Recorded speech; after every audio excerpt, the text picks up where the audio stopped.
company is a 10-year, 20-year-old journey. I think it's very important to have that perseverance. Always hit the big thing which you think you should create impact on, directly get there, bang on, and the whole world will support you. I think that's one big message from the Skyroot journey. And I think entrepreneur, many people think that, you know, getting a job or going abroad or, you know, doing a PhD and then, so different people have different thoughts. But in fact, about the best career, but I think according to me, the best career option is entrepreneurship, because it gives freedom, it gives independence, it gives an opportunity to build the country, it gives an opportunity to create employment. In fact, like, the impact you can create through entrepreneurship is immense, the satisfaction you get is immense. And I think everybody, I think, should at least think about starting a company if you have not, I think, because that is the best career option. If you want money, I think nothing better than entrepreneurship to give money. If you want satisfaction, nothing better, because I think I'm one of the most satisfied people because of the kind of work I do. That's all because of entrepreneurship. And if you want great impact, entrepreneurship is the way to go. So everything you want, I think the best career option is entrepreneurship. So please explore if you have not yet explored. And then, of course, entrepreneurship is not for everybody. And in fact, I joined a job before starting a company. So I had 6 years, I was working at ISRO. So if you want to get into an engineering stream, if you want to get into a company, I think space technology is a wonderful platform for all of you. I think it across fields. I think Bharat has described some of the fields, like, you know, mechanical, aeronautical, computer science. A lot of different fields of engineering work towards building a rocket. In fact, rockets are autonomous, you know, so they're completely autonomous. It goes at a speed of 8 kilometers per second. You cannot have a remote control like a drone, you know. It has to be automated. Even if you land on the moon, it's completely automated, you know. The landing which you have seen is completely automated. It needs like amazing scientists across computer science, mechanical, aeronautical, aerospace, you know, chemical, you know, across domains.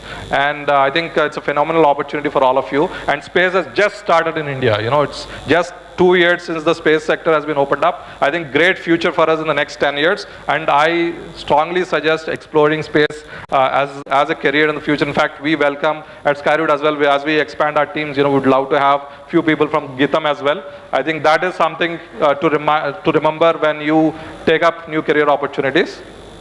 And then I think to end with, I would say that sky is no limit for youth in the country. Sky is no limit for all of you, and all the best and for you, and probably you're the future of the country. Thank you.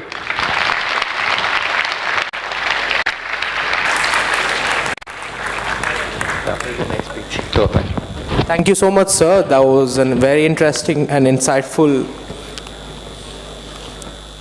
Thank you to all the dignitaries. We would like to set up the stage for the most awaited pitching sessions of the finalists.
National startup day के रूप में मनाने का फैसला भी किया है। Startup India was founded 7 years back in 2016 by our Honorable Prime Minister Shri Narendra Modi and propel it towards becoming one of the largest innovation ecosystem in the world. From 8 unicorns in 2016 to 108 unicorns today, we have emerged as the world's third largest unicorn nation. When government takes the responsibility of something, so Startup India has been playing and will be playing a major role in the growth story of our country. Last 7 years have seen an exponential growth in the number of startups and in the different kind of startups that are coming out in India. This is all possible due to the last 7 years journey of Startup India thinking about policies in a wholesome manner. Various initiatives by Startup India have enabled this momentous growth. Startup India has actually created a very good systems and processes for adoption of such technologies into government ecosystem. That's really helped us tremendously. And the platforms like GEM, the government e-marketplace, they have specific areas where startups can sell their product to government ecosystems. This is only the beginning of our journey to a more innovative and inclusive idea. A nation of not just job seekers, but also job creators. Start innovations. Start opportunities. Start the future. Startup India.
First, while you are announcing it, you just announce the order.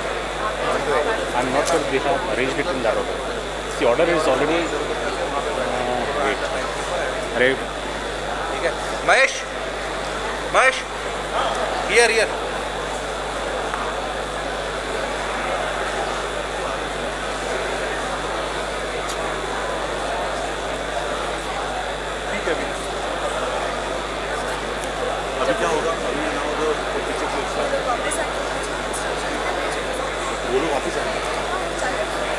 तो जजेस कौन रहेगा? जो वो 3 बीच में जो है वो जजेस है और बाकी ये लोग बहुत सब लोग इधर बैठे చెక్ చేసుకుంటారు actually.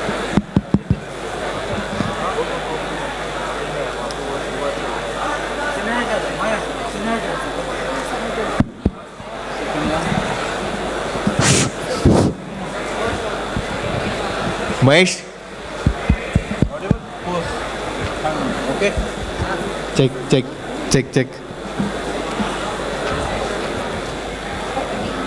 Because I'll be sitting back. Separate.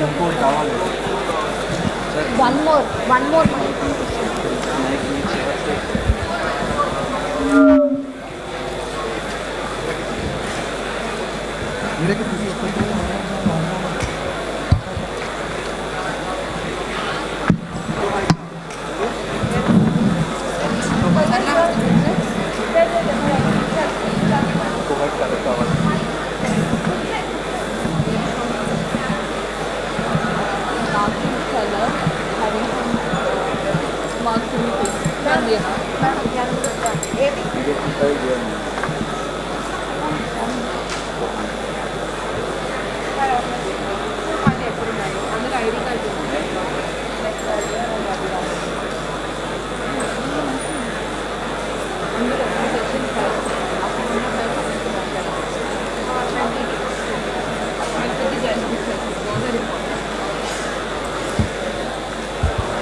Check, check. Check, check. Hello, hello.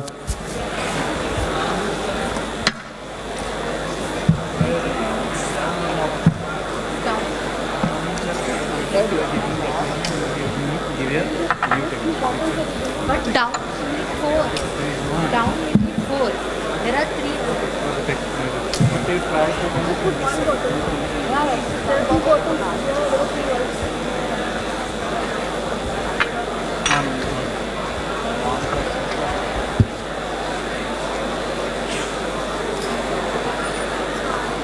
ये वाला लेके जाइए. एक्स्ट्रा है ये. एक्स्ट्रा है.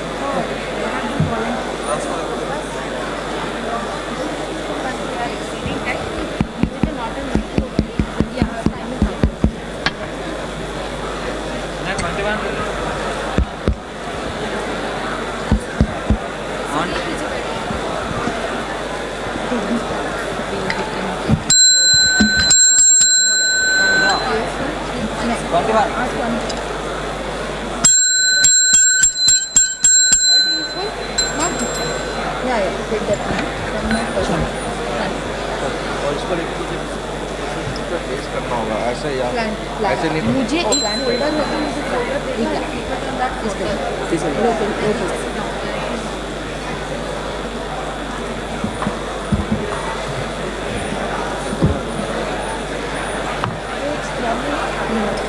What she said.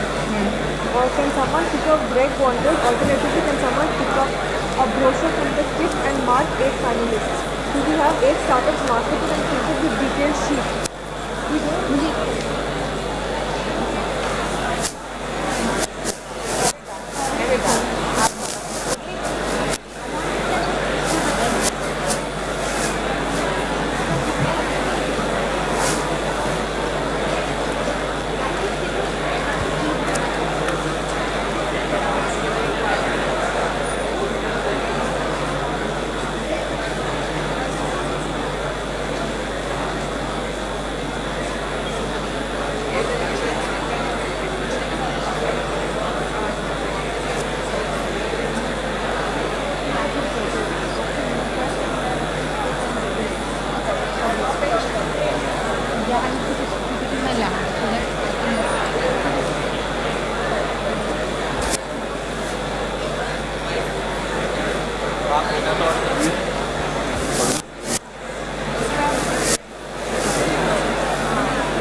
లిస్ట్ కావాలా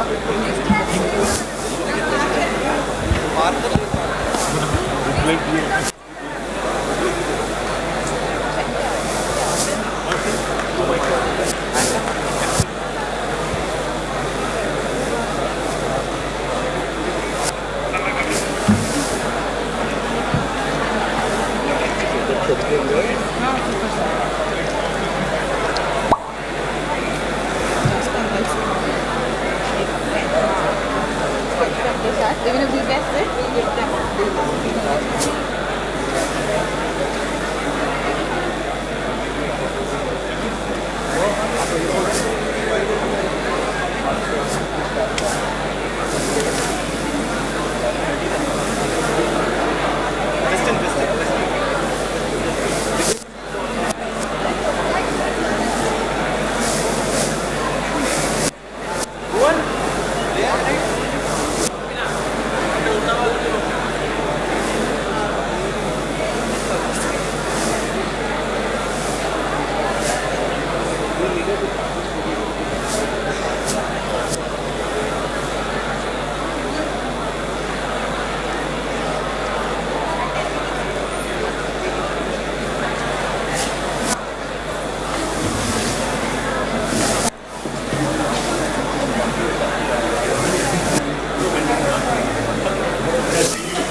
Check.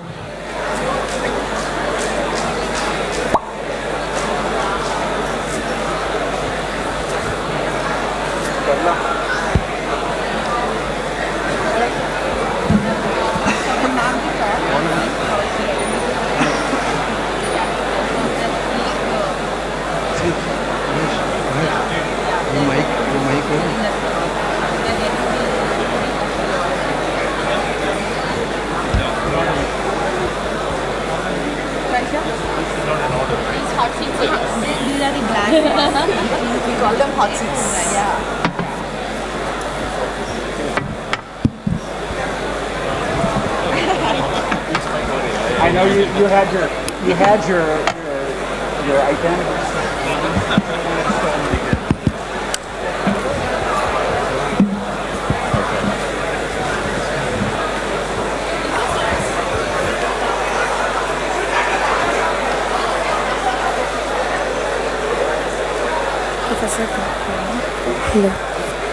All the time.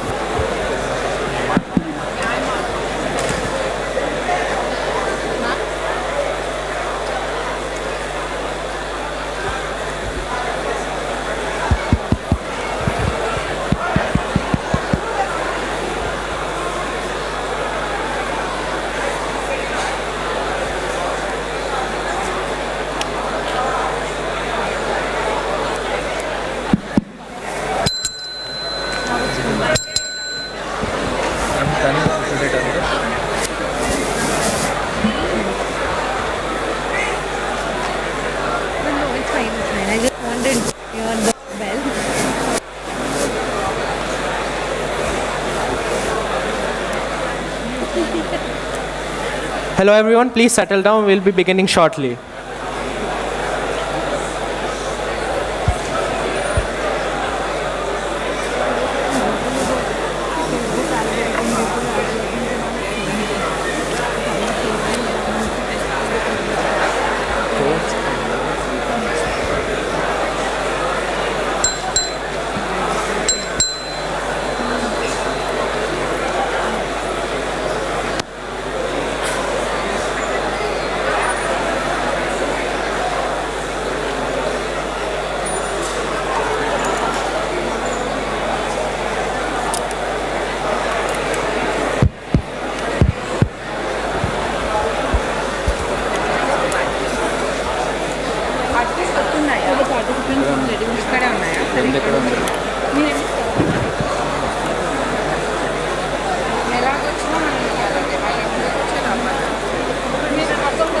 Participants need to if this I'll ask this. So where are they coming? I will give it up to them. I'll add all one. Participants under ఇక్కడ ఉంటుంది. Right, okay.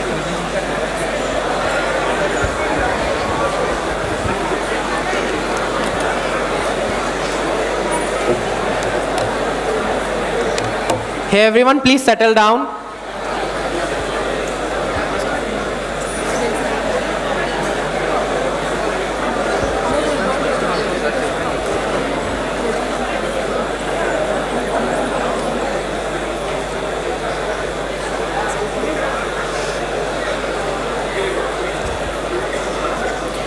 Now we'll start the pitching session of the finalists. Please be ready to share your ideas.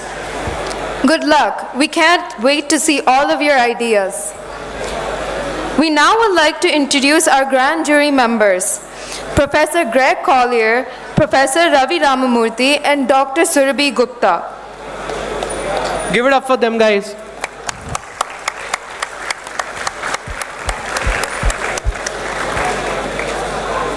Guys, please settle down.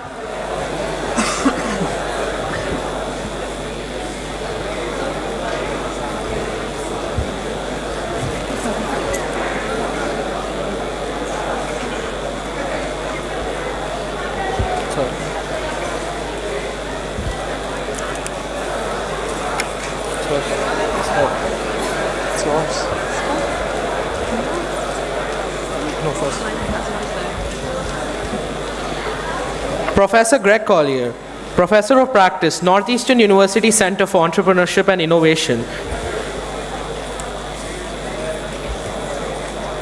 Professor Greg is a seasoned business expert turned professor of practice at the Northeastern University. He excels in corporate innovation, business models, and sales strategy. Thank you, sir, for joining us today. Okay.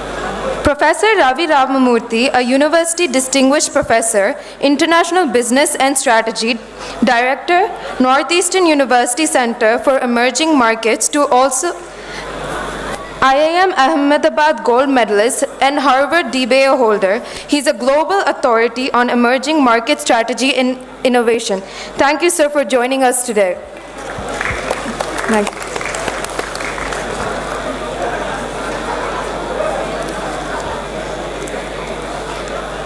I would now like to request Mr. Justin Joseph to come onto the dais and give instructions for the pitching session.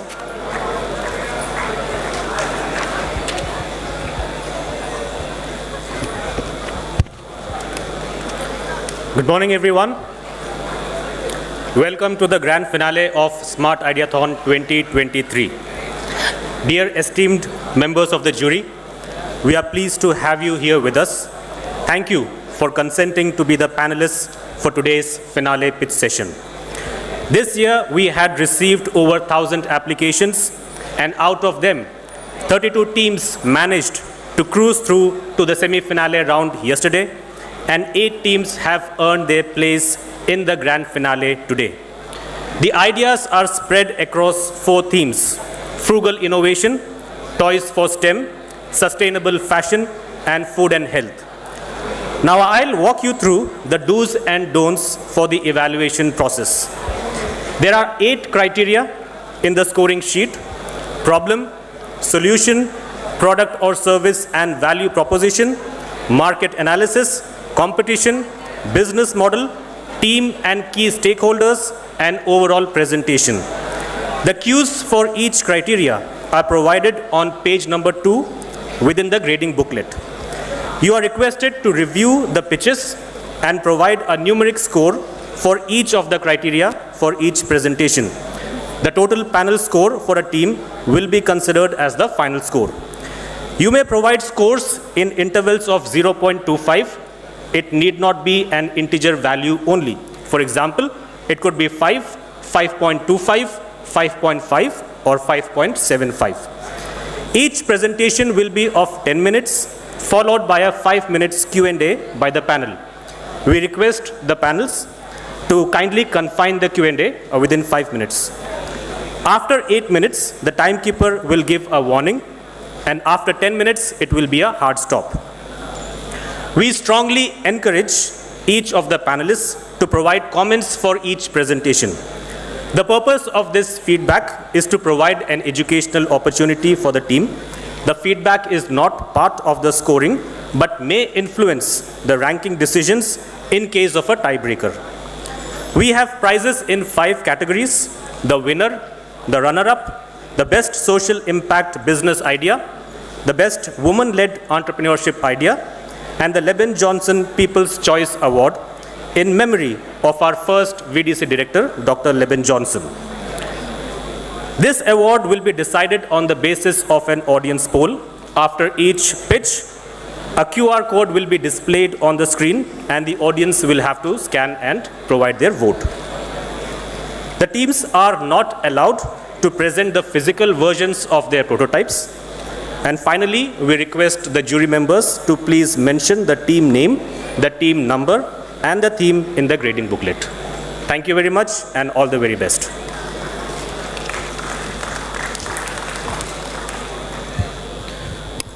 The sequence at which the startup teams will be presenting is: number 1, the fashion brand; number 2, Agro Droid Private Limited; number 3, Neuro Tech Solution; number 4, Coact; number 5, Tech Ready; number 6, Agro India; number 7, Polyfuer; and the last one, Medicandy Anti-Diabetic Convenient Food. I would request the first team, the fashion brand, to please come up and present. The second team, Agro Droid Private Limited, please be ready after their presentation. Thank you.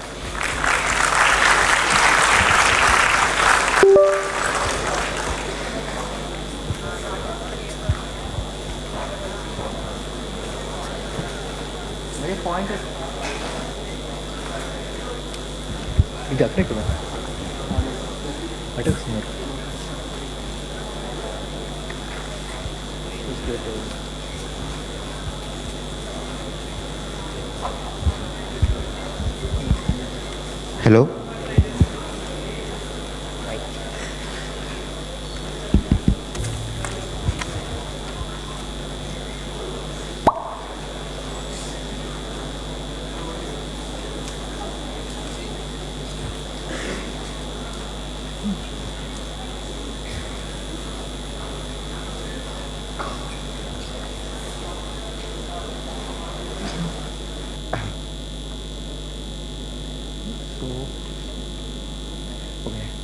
Namaste everyone. We are the fashion brand, aiming to build H&M for sustainable fashion. Fashion, it is one of the most polluting industry in the world. You see, to grow cotton for just one cotton t-shirt, you require 2,700 liters of water. And 35% of total microplastic pollution comes from fashion industry alone. And there's nothing innovative being done in this industry. We have been wearing same cotton and synthetic apparel since centuries. And third, value for money in this industry is seriously lacking. We will be discussing more about this point later in the pitch. So how do we tackle it? Well, the answer is our magic blend. A blend made up of banana and bamboo fiber in 50-50 ratio. Why we do this? Because first, it's really good for environment. Banana fiber comes from stem of banana trees, which is an agricultural waste. And bamboo fiber consumes 1/3 of water compared to cotton. And they both have significantly less carbon footprint.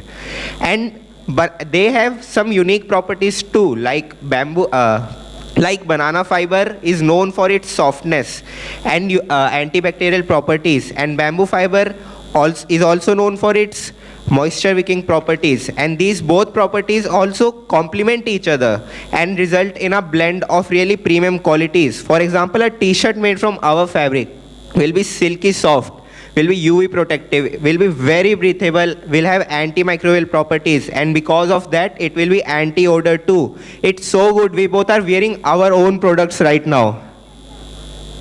Well, remember the value for money point? Let's discuss it. In this illustration, on x-axis I have price, and on y-axis I have plotted quality and comfort. At lowest price and lowest quality comes synthetic t-shirts. Then comes 100% cotton t-shirts. But the problem starts when we talk about branded t-shirts. They are still 100% cotton but are priced really high just because of their brand value. This was what I was referring to when I said value for money was lacking. But our t-shirts are of much higher quality thanks to our fabric, and they are also very affordable too. At just 999 rupees price point, we have covered everything from fabric cost to miscellaneous cost, and we are still walking away with decent profits. Market size in India, for TAM, we considered all the urban households because they will be the most aware market. For SAM, we targeted all the rich and upper middle class of urban households, keeping our price point in mind. And for SOM, surveys and researches said that 64% of such households were willing to pay more for sustainable products, making our SOM to be $1.28 billion. And all these data is from census 2011, so actual market will be much bigger right now. So how do we work? As we all know, Maharashtra is one of the largest producers of banana and bamboo. So we have collaborated with fabric manufacturer based in Thane, which will be providing us the fabric. We also collaborated with the manufacturer who will be converting those fabric to the desired apparels. We got a team of designers from NIPT and design schools who are currently working on our designs for our catalogs. We are also marketing ourselves online and will be launching through various e-commerce platforms. We are also working on a tech-enabled feature, GITAM, the virtual try-on, which we'll be discussing later in the pitch. We come from Varanasi. Varanasi is a city of artisans. So we have met various artisans and tailors and even showcased our product to them. They were all amazed by the quality and comfort that our fabric provided. We have also set up a stall in our own college where 300 to 400 people visited our stall, and even 190 gave the pre-orders for it. We also showcased our product to Vaishali S. She was one of the first Indian women to present at the Milan Fashion Week. And we also showcased it to the G20 delegates also. So what's next? Next, we will be launching our product initially in our college first, because first, there will be no marketing cost. Second, we have already collaborated with various clubs of IIT BHU to launch their merchandise through us. Third, there will be no requirement of heavy designers as we will be getting initial designs from them itself. Fourth, it is a closed community, so getting the feedback will be much faster. Then later on we will be expanding our catalog and launching in Tier 1 and Tier 2 cities through different channels.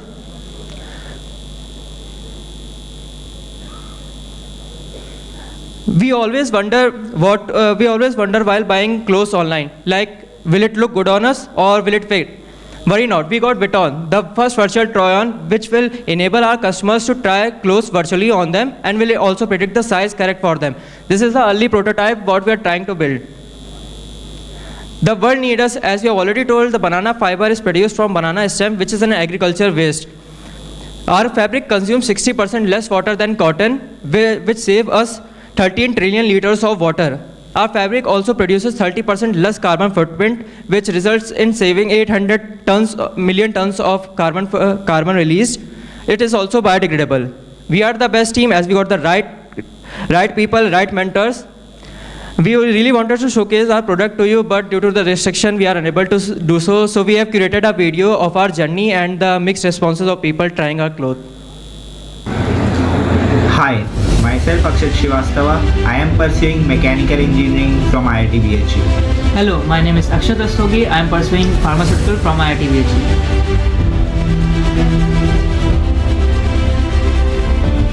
अरे थोड़ा वैसा उसका कुछ नहीं करते। संकट मोचन आए थे हम, फंड्स लेकर जा रहे हैं, संकट मोचन आके। हनुमान जी भी लाइक ओह तुरंत दो।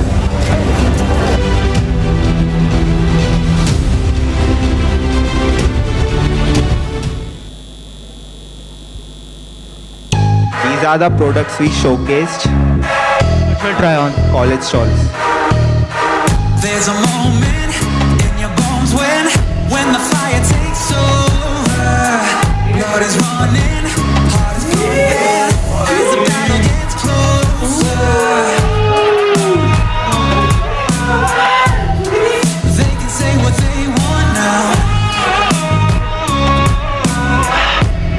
'cause we'll be screaming now. We can be These are the raw reaction of people touching our clothes. And this is our hostel room we work from.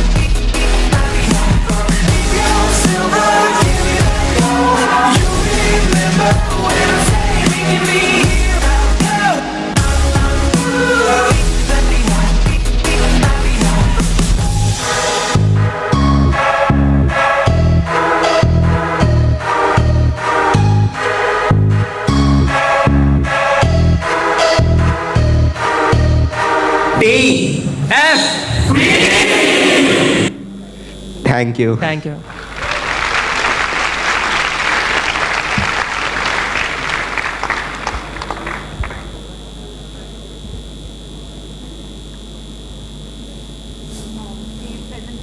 Akshat and Akshat.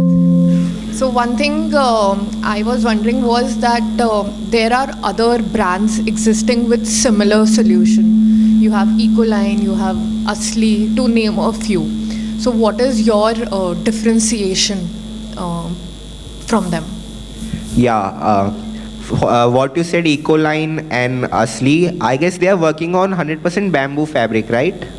But our, like how we pitched, our fabric is banana bamboo blend. Yeah. Yes. No, we didn't find any brand working on this specific thing. In this industry, this is first time being launched in industry, right? No one is working on that fabric right now. It is a blend of banana and bamboo fabric together. And it's being blended while in the weaving process. And they are working either on banana fabric and 100% bamboo fabric. In 100% bamboo, there are companies working. And in banana, it's really early stage. But on this banana bamboo blend, literally no one is working right now. And worldwide? Worldwide, no.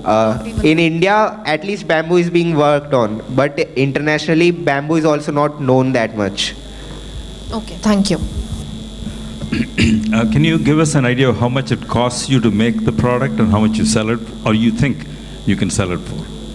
Yes, so currently what we got was, after all printing and all, we were able to make our initial prototypes for around 350 rupees.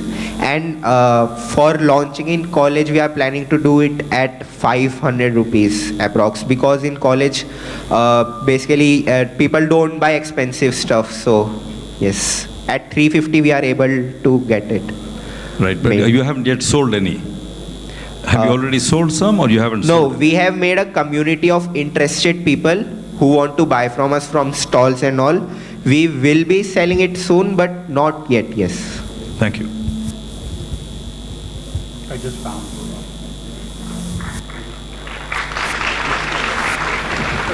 Good. I just found a couple companies about banana and bamboo blend.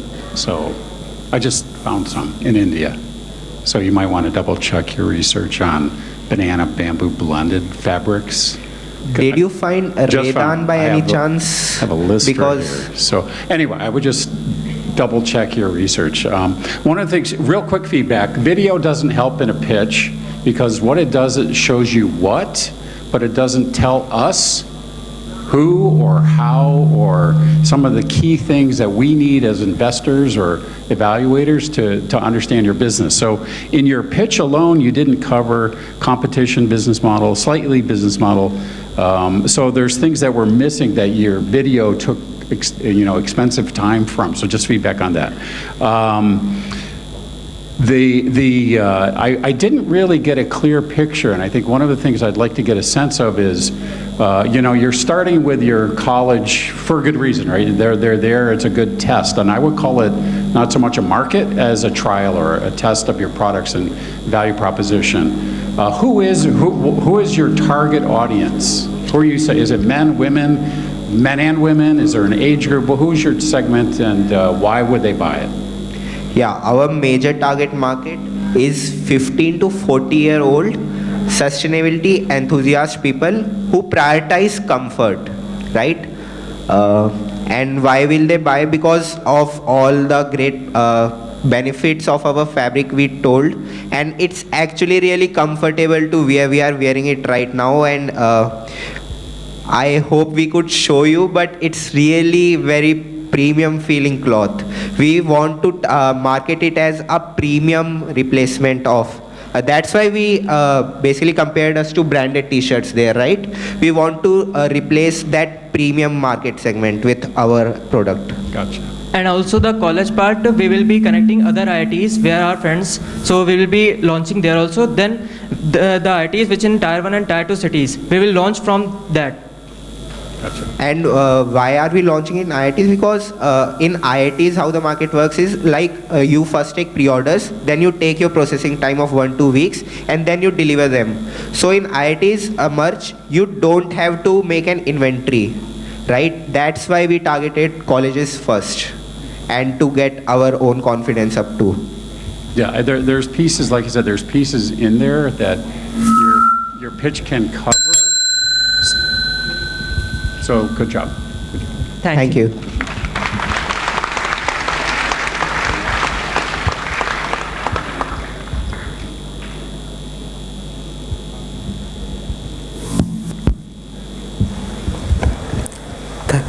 Thank you, team. Now we have a QR code on the screen for this team.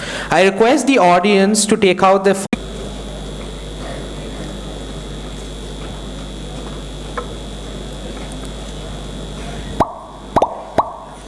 The next team, Agro Droid Private Limited, please be ready.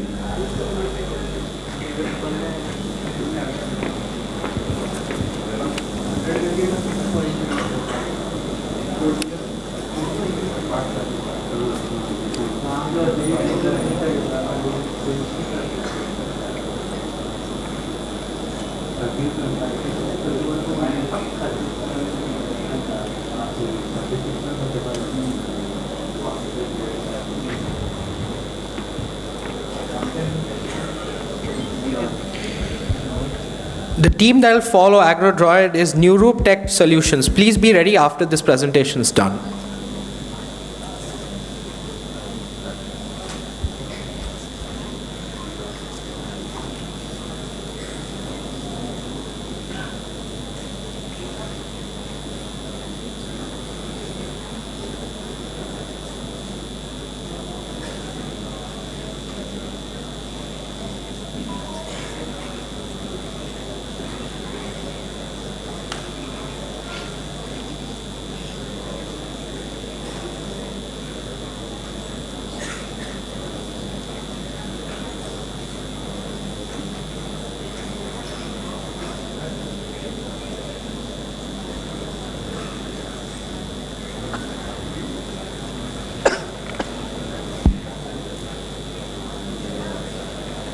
Salutation to the panelists and all the audience here. This is Mahesh Vuppu and I'm here with Agro Droid.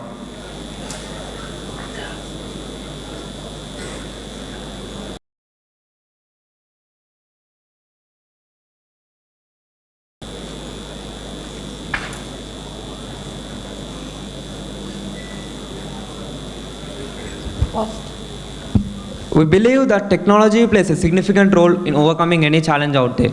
So we aim to address the problem of labor shortage in cotton farming, which is also impacting the profit margins of farmers due to high labor costs. And to address this, we are introducing Agro Droid, an advanced technological solution which is going to automate and streamline various cotton farming activities, which include sowing, weeding, fertilization, and harvesting of cotton. And our way of solution is we wanted to provide a service to farmers and which can increase the profit margins of farmers and also reduce the labor dependency. We have a short product animation about what our product does.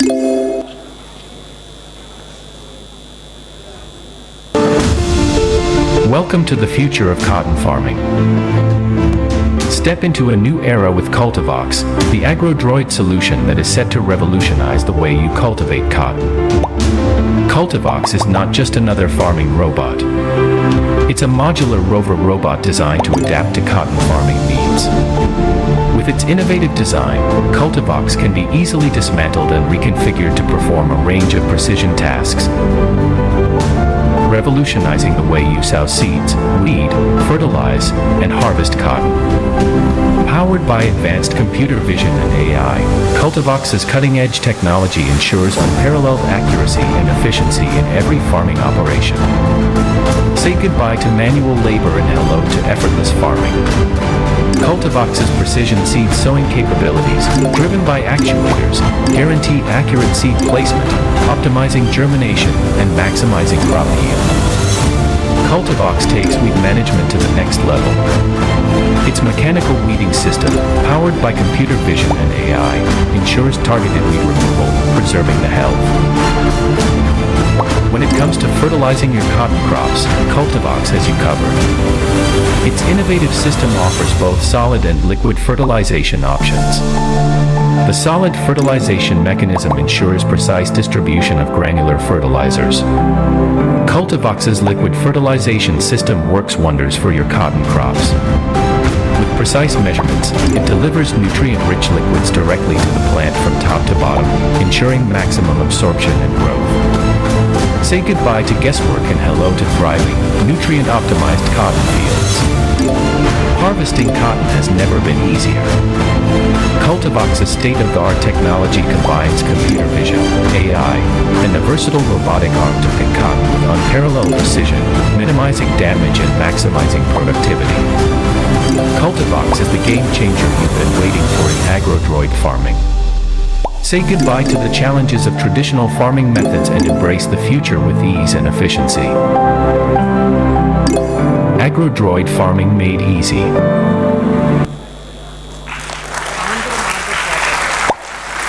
India covers world's 1/4 of the production of cotton. Around 5.6 million bales of cotton is produced in India, with 6 million farmers out there, making a total market cap of 457 million rupees.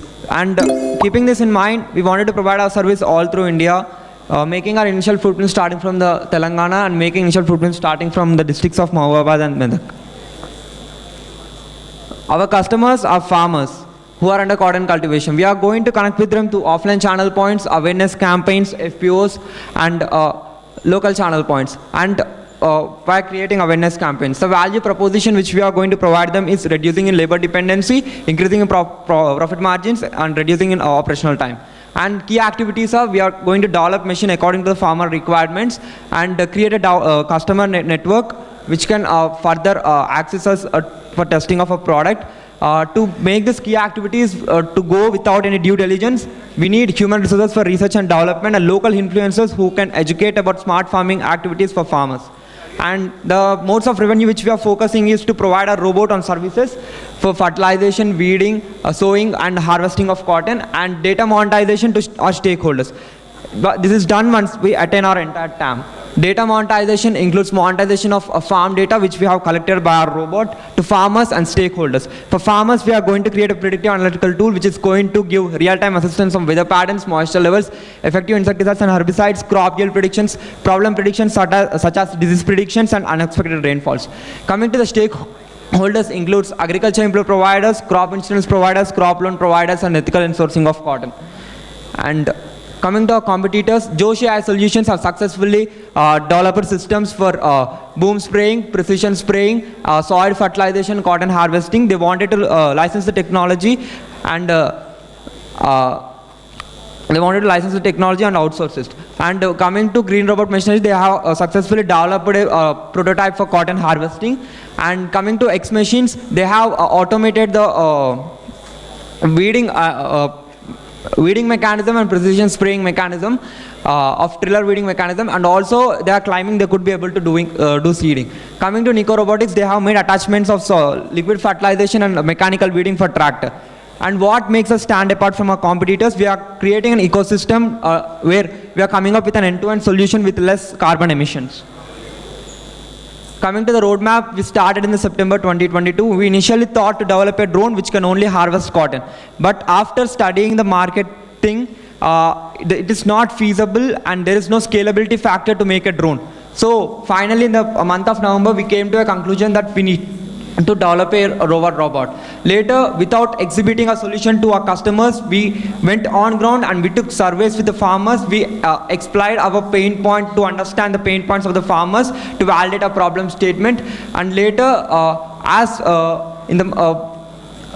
we know that crop starts from July to January. So we could able to collect the data of after harvest and before harvest, which led us to get the data of making the dimensions of the rover to maneuver over the farm, which led to a design, to make a conceptual design to a virtual design and turn it into a video in the July. And now currently we are developing a physical POC, expecting to complete by the end of September. And as I said you that crop season starts from July to January, we are dependent on crop growth. Like we need to collect data for 3 sets for fertilization, weeding, machine learning models, and for cotton harvesting we need to collect 3 more sets.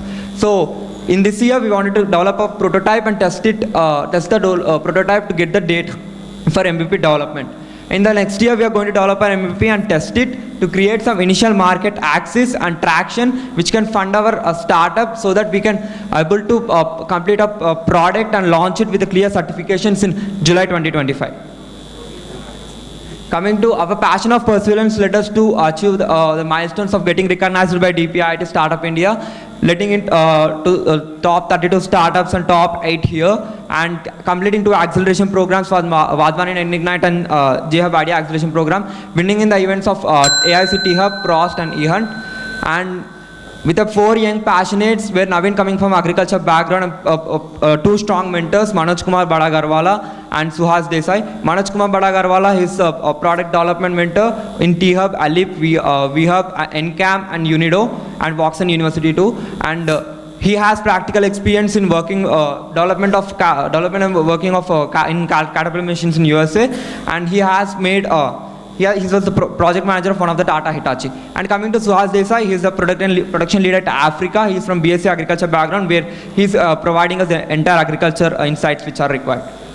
And with the accelerating partnerships with Microsoft, Vengalaya Motors for mechanical development, AWS Activate, EcoOrbit for AI integration parts, and EDAM for talent acquisitions. And with the supporters of IARE, Srinidasan and eHub Mahendra, we are looking forward to create a game-changing business of 21st century. And thank you, and I'm open for questions.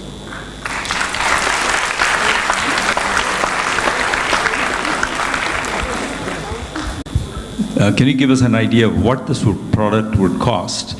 And from the farmer's perspective, I think you've surveyed the farmers. What have you learned from their perspective of using this kind of a product instead of labor? And how have you incorporated that feedback in your strategy? Okay. The point is the robot is going to cost around 6 lakhs. They couldn't able to afford that robot, so we are creating an offline channel point in each and every village, and where we will be servicing a model. There are 2 types of services. In my solution slide, I have showed you. In my solution slide, I have showed you there are traditional and commercial, right? In traditional, they will be having 7 different activities, and commercial, they will be having 14 different activities, where farmers will be doing fertilization in their own presence if the land is in lesser scale. So, and when the land is in larger scale, they'll be doing it on a commercial scale. So, coming to the on-ground surveys which we conducted, we found that 10 acres of land is at one place, so that we came with a service-based model where we can afford a service-based model to farmers. And coming to the activities which I said you, it should be done in 3 to 4 days of due diligence of time. And coming, I think so I covered your question, sir. Is there anything? So, you're not going to sell the product, they're going to rent it? Yeah, we are going to service the product. You have a sense of what it's going to cost? 6 lakhs, sir, for one robot. We are going to establish 2 robots in each and every village. Right. If I use it, a rental pay, or how what's the model? It's about the operation. Like for sowing, you need to paying some X amount of money. For weeding, you need to paying some X amount of money according to acres. How many acres? Prices we couldn't reveal right now, sir, because initially we are at the POC stage, and prices vary from one village to another village. Because one village, the labor prices are 500 rupees. In some villages, labor prices are 1,000 rupees. So we wanted to keep the prices according to the village, because in some villages we can make some X amount of incredible profit margins. So it varies from village to village. There are around 10,000 villages in Telangana, and 100 acres of land is being cultivated in each and every village. Thank you. An extension to what just Professor Ravi asked, I wanted to understand. So you are saying there will be 2 robots per village. Yes, right? ma'am. So I'm sure that will vary depending on the village size. Yeah. Yes. You will have to take that into consideration. Yes. That is my one point. Now the second thing is, how will you regulate the, or at least manage the time of using this machine? Okay. So when it comes, okay. Basically, my point is that the farmers would want to do it at the same time together, the 2 machines. One would want that part, other part. So how will that be managed? Ma'am, when it comes to seeding, they will do only seeding. When it comes to weeding, they will do only weeding. And coming to what you have said, when it comes to seeding for 1 acre, if one labor is there, it goes up to 3.3 hours. So in our robot, we are estimating to keep it 30 to 45 minutes. So in that scale, we'll be decreasing the margin. And as I said, 10 acres of land is in one scale. We can do the activity in 10 acres of land in one scale. And our robot is in modular approach. We can dismantle and reconfigure it to take it to the farms. I saw that. So you'll have to deploy some human resource on ground to manage that as well. We have an offline channel point each and every village. Okay. My other question was that where will you pilot this solution, which is starting next month? We are going to pilot in the districts of Mahbubabad and in the Medak. And are the soil and weather conditions same or different? Because that's when it's different, ma'am. Okay. Okay. And what about the post-sale service? Post-sale service. I didn't get you exactly. So once you've sold your product, we are not selling the product. We are going to provide services. The lease. The basically, what if there any deficiency comes in? What are the mechanisms to address that?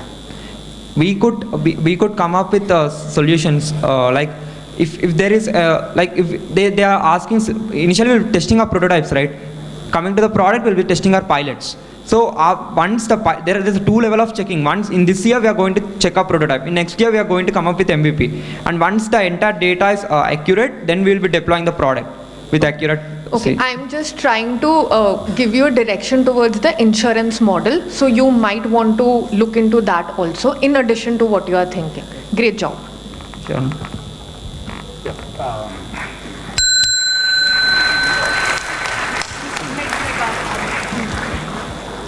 Can I have one?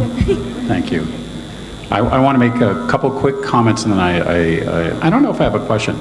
Great job, very clear. I would suggest looking at Green Robot Machinery. Are you familiar with them in Tamil Nadu? They have a very similar product to yours. Green Robot Machinery. Yes, Green Robot Machinery, already existing. I like the ecosystem model, collecting data. You may want to look at monetization through sale of data and give it to the farmers for free or at cost.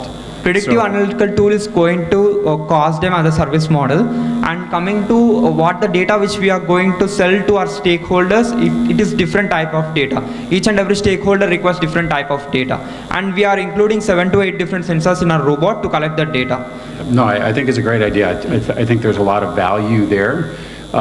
When you're presenting these kinds of pitches, especially at this stage, when it's in the ideation stage, which I think you did a great job, you know, there's information that you need to share. For example, the current process using labor, how much is that costing them? You said it's you don't have to answer. You said it's, you know, a shortage of labor and there's some issues that are preventing the farmers from being successful that this replaces. And then when you talk about your solution, you're giving us a view then of how this solution will not just solve it, the one problem of shortage of labor, but prove that it's going to be cheaper, right? So you tell me it is, you don't show me it. So that's something I would suggest. And beyond that, I think a good job with the team. So excellent work. Thank you. Thank you, sir.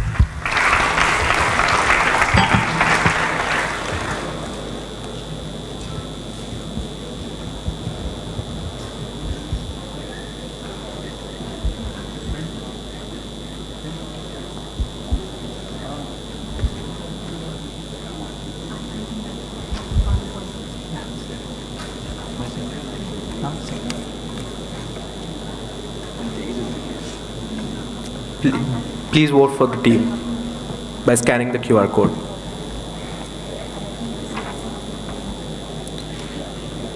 The next team, Neuro Tech Solutions, please be ready to come on stage and present. The team that will be presenting after that is Coact.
Namaskaram judges. My name is Anup Paikra. I am from Neuro Tech Solutions.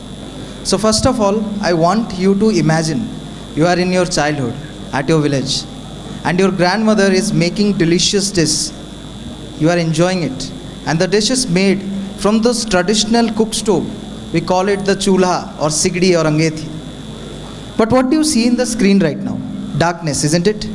The same cook stove that you saw in your childhood is keeping 2 billion people all over the world in darkness. People especially from regions such as Africa, India, Bangladesh, Philippines or underdeveloped or developing country are still using biomass burning stove or mud stove even today. So let's start the presentation with this punchline. 2 billion women find relief, no more toxic fume with Chuliv. So let's talk about the problem. WHO reported that more than 2 billion people all over the world are still using biomass burning stove or mud stove to cook food. And the toxic fume produced by this mud stove kills around 3 lakh women every single year, which is more than the death caused by serious disease such as malaria and tuberculosis. And finally, it produced 1 billion tons of carbon emission annually. Now let's deep dive into the current scenario in India. What are the existing solutions that we have? The first solution is the LPG stove. The central government is providing first free cylinder under the Ujjwala scheme. Then we have another option, that is induction, as 97% of India is electrified. And the third option is smokeless stoves. There are countless companies such as EnviroFit, Greenway, BioLite and many more. Still, with such great solutions present in the market, 30% of India's population in the rural areas are still using biomass burning stove. 5 lakh death every single year, it means 1 death per minute. Unfortunately, in the next 15 minutes of presentation, somewhere around 15 women would have lost their life. So how we are going to solve this problem? How we are going to create a solution that is frugal at the same time affordable? A solution that can solve this problem once and for all. And that solution is Chuliv. Chuliv is the world first automatic air blower. So this is an example of a primitive mud stove. As you can see, the woman is sitting uncomfortably and using a blow pipe or a blow, you can say cylinder to blow air. I thought why not to replace that? And we created a very small device. The cost is only 500 rupees and it is the world first automatic air blower. I think you have all seen electric air blower. You connect to the socket and it will blow the air. This air blower completely operates on the heat that is produced by the chula. And there is a fan that is present inside and a Stirling engine mechanism that converts the heat into the kinetic energy of the fan, and the fan sucks air from outside and push air into the chula. And we know from the basics of combustion, if abundant amount of air present during the combustion process, it leads to a far cleaner combustion. So this is the clear example of how our simple solution, a very frugal innovation, can create a change. In the left you can see the primitive mud stove, and in the right you can see the same mud stove with Chuliv attached to it. Now ideas are great, I understand that. But what the great Thomas Edison said, idea without execution is hallucination. The moment I got this idea, I was not like, okay, I get a breakthrough idea and it's going to be successful. I thought, why not to create a POC or a proof of idea? Let's see whether this device is going to work in the first place or not. Let's see whether this idea is really an innovation or just a thought of my mind. So this was the earlier model that you saw. And this is the new model that we are working on, and both of them has shown good result, but of course they are not in a prototype stage or in advanced stage. But in the next 6 to 1 year, we believe that we will be able to make a design or a product that can reach up to 30 to 40% efficiency of the mud stove. Now moving on to the impact, what impact our product will bring in the future. 30% more efficient means reduced in the wood consumption, means less trees will be cut. Then the smoke is reduced by 2 times, means the potential of getting those toxic fumes in your lungs will be reduced. One of the major problem, that is stove stacking. Stove stacking means if the government provide you the LPG and government believes that you are going to shift to LPG, but what rural people do is that they simultaneously use the LPG as well as their primitive mud stove. completely destroying the motives of the government with this technique. Then the time of cooking is reduced by 20%, means the woman will have more activities to do, and finally faster adoption. Our device can not only be used in the primitive mud stove, but also in our competitors' smokeless stoves such as EnviroFit and BioLite. If they will use our device, their efficiency will be increased by many folds. Moving on to the market size, 2 billion plus people all over the world are still using it, especially in the region of Africa, Philippines, Bangladesh, and many parts of India. Then 30 million stoves are distributed every year under many schemes such as USAID, WHO, United Nations. And our vision is that in the next 1 year, we want to distribute 1 million equipments of Chule. Now moving on to the competitive analysis, this is one of the interesting fact. In terms of the equipment cost, we are the most affordable at 500 rupees. All the other smokeless company like the EnviroFit, their product starts at around 2000 rupees. And of course, as government is subsidizing the LPG, the cost of the LPG cooktop is around 1000 rupees. Maintenance is low in terms of the Chule, whereas in LPG, in case there are any leakage or any type of blockage, you have to call a professional to get that done. Finally, efficiency, we are far better than the existing smokeless stoves, but of course LPG is the most efficient solution. The adaptation is very easy because it's a simple plug and play device. You don't need any manual, you don't need any instruction or training, anything.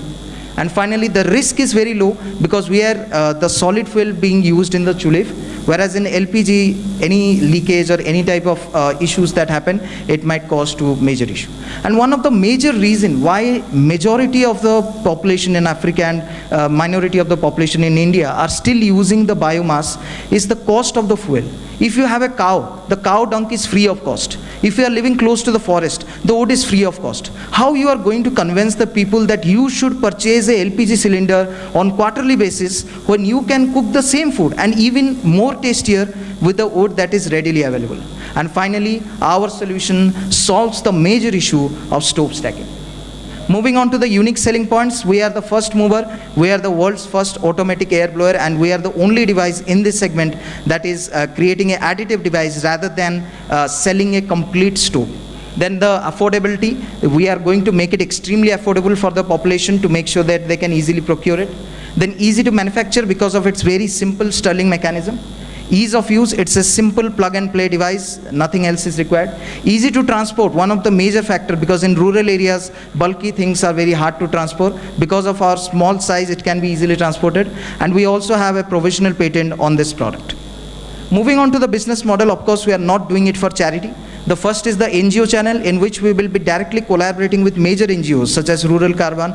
We are already in talk with them, and they will be distributing our product in their area of action.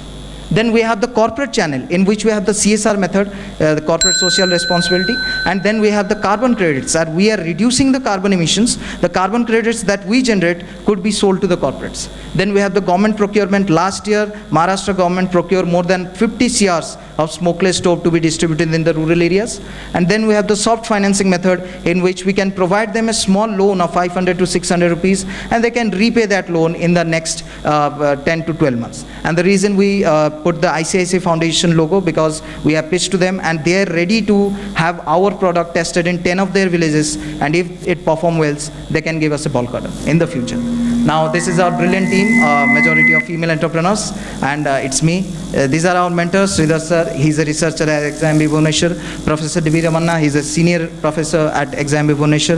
And Sudhanshu Sekhar sir, he's one of the top mechanical engineers having highest number of patents and research paper in Odisha. Now moving on to few of our partnerships, or you can say collaboration, that we have done. In terms of manufacturing, CTTC is helping us right now. The same organization that manufactured the Chandrayaan 3 rover. Then we have technical partner KIT TBI. In terms of patent, the provisional patent has been filed through the NRTC.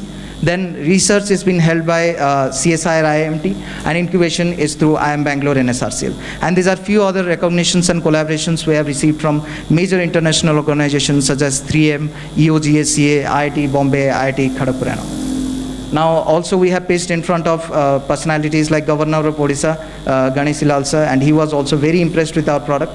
And these are few of the media appearances that we had in the recent times.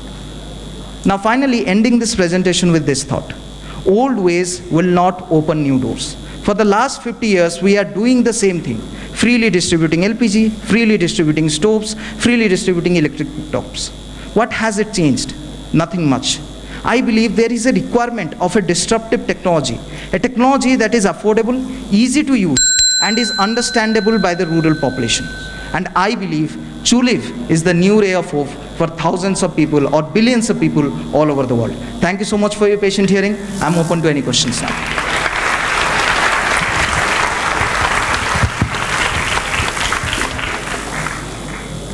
Very good job. Thank you so much. I learned a lot, which is important when you're pitching, especially at this stage of your development.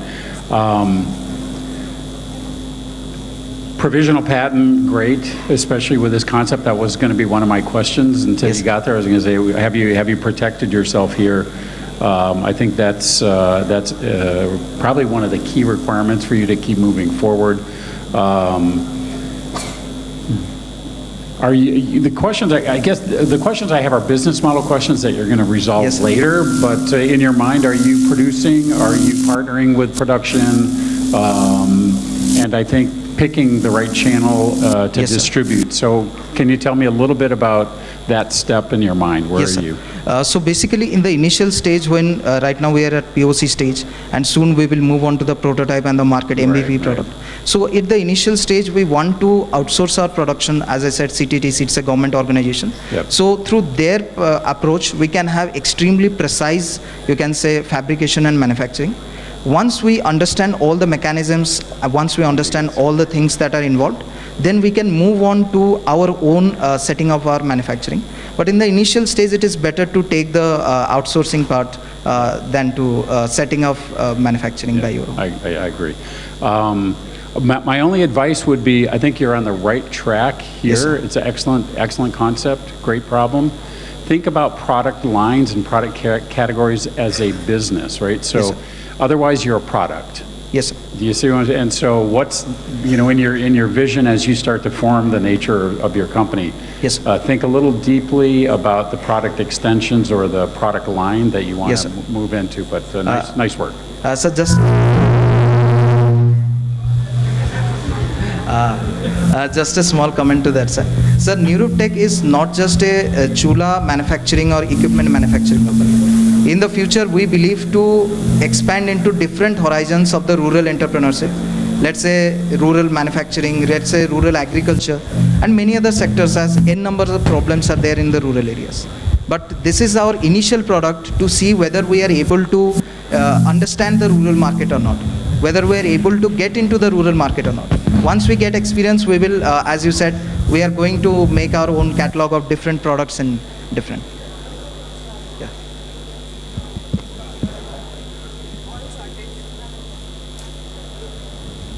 Hello? Yeah. Yes, sir.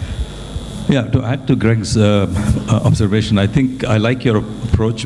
One of the things I like is you're thinking of this as a global opportunity and not just an India opportunity, because you said the problem applies in many other parts of the world. I think it's very important. Many solutions that we come up with in India can have value and applicability across the world. So I really welcome that.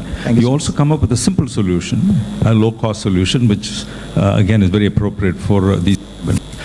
And I also like the fact that you're trying to sell the product could even sell to people who are using other products. So it's an add-on and that expands the scope of your use.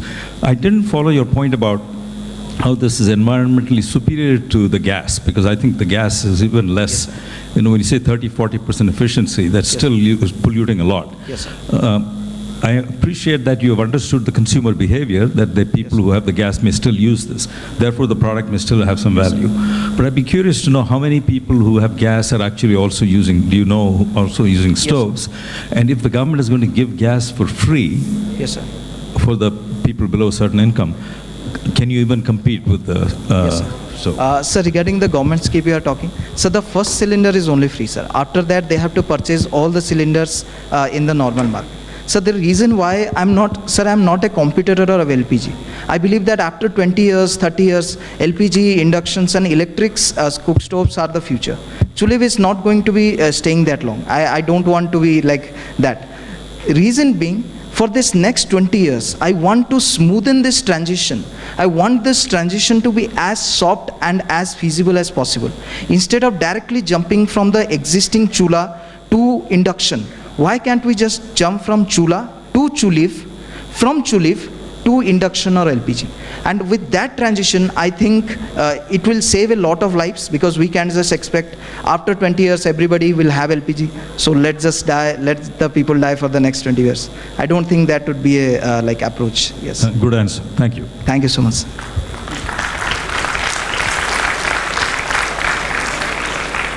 I think you've answered most of the questions. Yes, ma'am. I just want to understand, what do you think is a loophole for your startup, or Yes. might be a loophole going forward? Yes, ma'am. So basically, the only thing that I see as one of the, you can say, major issues that we might face in the future is the copycatting of the product when it goes, let's say, international, or maybe even in India. There are many chances, because if you want, I also have the proof of concept I can show you outside if possible. The design is very simple. Like, you can make it at your own, like if you have a workshop or something, you can make it. So the copycatting is one of the purpose or maybe issue. Major player may not copy it, as we have the patent for that. But small scale player, let's say in district level or maybe in rural, their village level, as well as we are currently have the patent for India, not for, you can say, our major, you can say, segment, which is Africa and other countries. Chances that if other competitors see that, yes, there is a great product working in the India and he hasn't moved to Africa, we might take his concept and do that. So that is something I believe with the progress we are making right now, we will be able to figure out some way to tackle that. Thank you so much, ma'am. Thank you so much, Alex. Thank you, team. I request the audience to take their phones out, scan, and vote if you want to recommend this team for Dr. Leben Johnson's People Choice Award.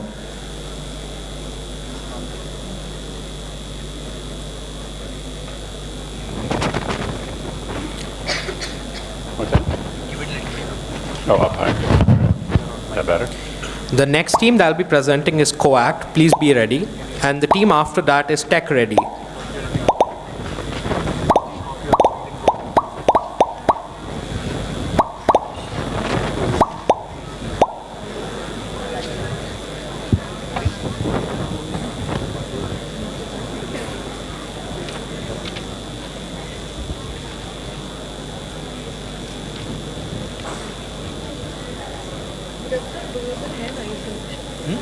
It's adaptable.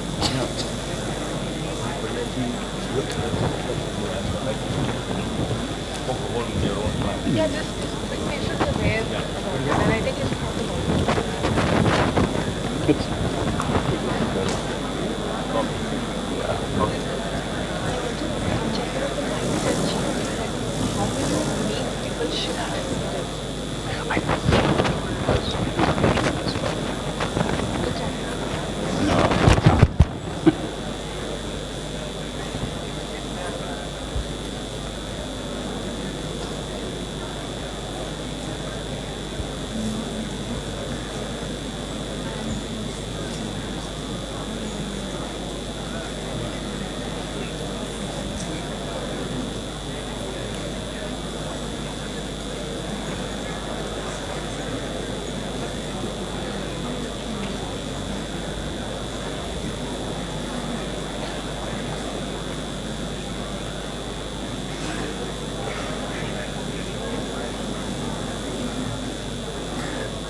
morning, everyone.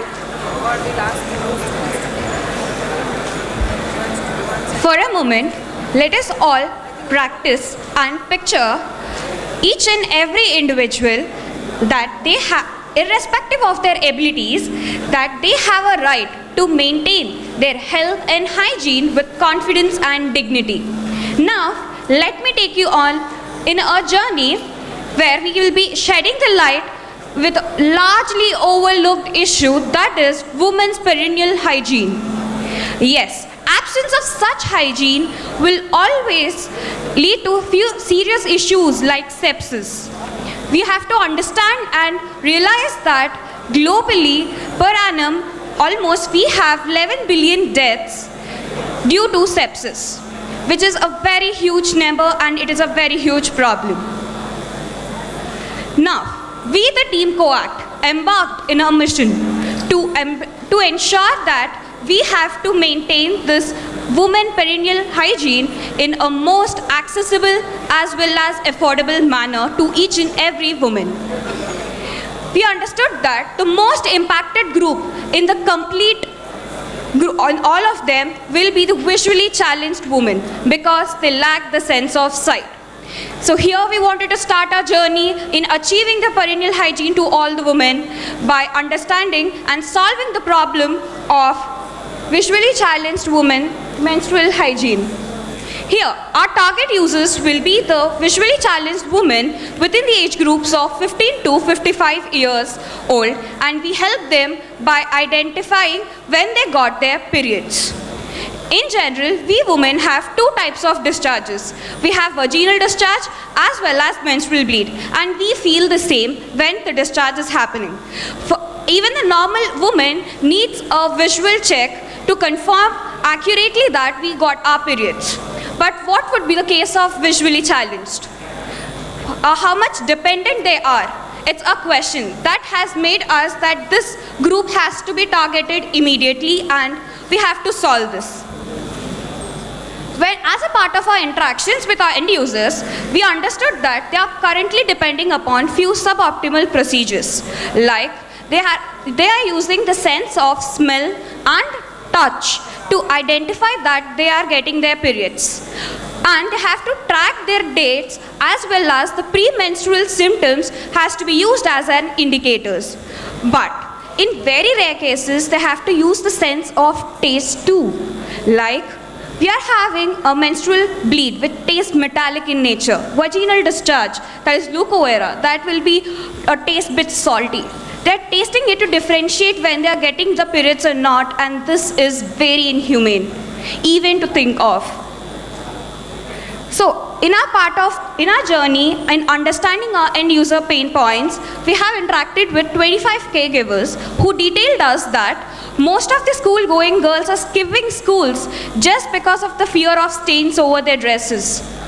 Most of the girls in the stages of menarche, that is where their periods and menstruation starts in a girl, they are finding it very difficult for visually challenged girls in habituating a certain mechanism in identifying periods.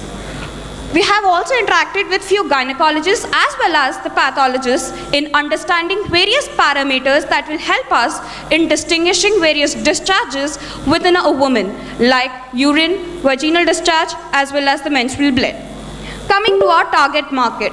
In our target market, we are concentrating, our target market TAM is 3,500 million rupees.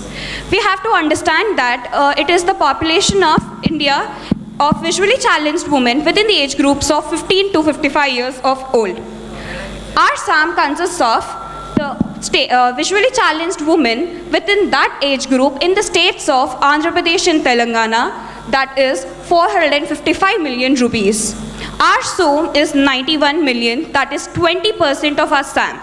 Since our product is useful and unique, we are expecting at least 20% of our market can be obtained. Coming to our business model. We would like to have key partners as an undergarment suppliers, sanitary pant suppliers.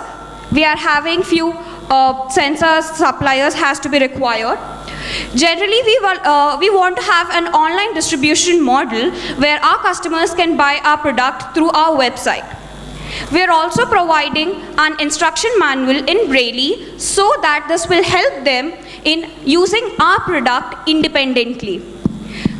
When it coming to the point of value proposition, we, the team Coact, wants to ensure to solve the latent need of our user, that is accurate identification of periods that will allow the socially inclusive at all times.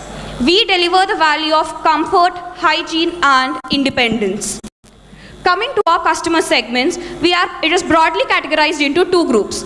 We are having B2B, that is business to business, which includes hospitals, charities and the institutions for visually challenged women. When it comes to the second category, that is B2C, which includes the independent users, the parents and the caregivers. And this is our business model. Coming to our solution, BI. Our BI consists of two components.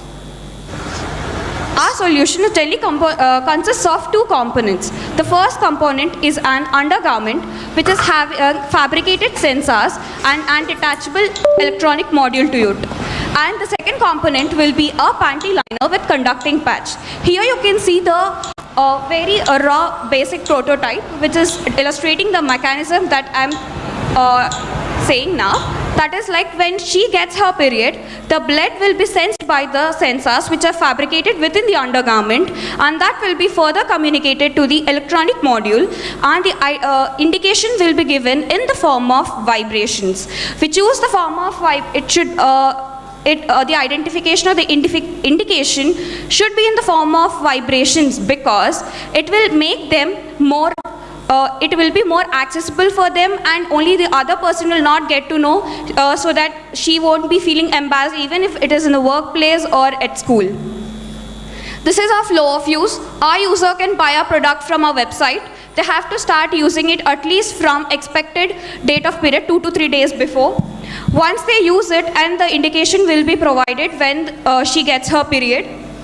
The panty liner can be safely disposed of after using it, but when it comes to the undergarment, it can be reusable by simply washing it and removing the electronic module.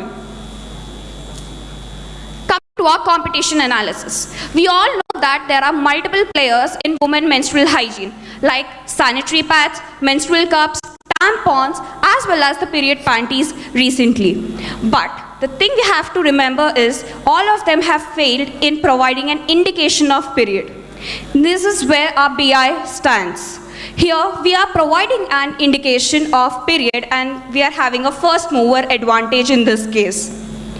Here when it comes, after all our interactions, we understood that they wanted to be easily used, as well as there should be no leakage problem. So BI provides that, and all the options are economical. These are achievements where we have been recognized as Student Innovation Awards by APSHE and been into semi-finalists of Thai University. Coming to our roadmap, we are having an idea generated in May 2022. We are currently in our prototype designing. We are having regulatory compliances completed by 2024 of September, and we are ready to launch our product by Jan 2026. Yes, we do have our future vision. We want to expand our product into when to change their sanitary pads, next by developing an indicative menstrual cup by providing more options to our users, and finally we want to achieve our overall mission of providing better menstrual and perennial hygiene for our users in a more affordable and accessible manner by expanding our product compatibility to all the disability spectrums, especially concentrating on the bedridden as well as the mentally retarded women. Coming to our core team, myself K. Ushasri Devi, my co-founder P. Sushma Devi. We are having our technical team to be M. Rahul and Shrikant. Yes, we have our mentors who have been the strong pillars, who are into the departments of biochemistry, biotechnology, and a professor with having 4 years of hands-on experience in sensor fabrication. And yes, I'm a girl who bleeds every month, and I would not like to limit my opportunities. Then why should the visually challenged? It's a high time where we realize everyone deserves a happy period. Thank you, and we are open for questions.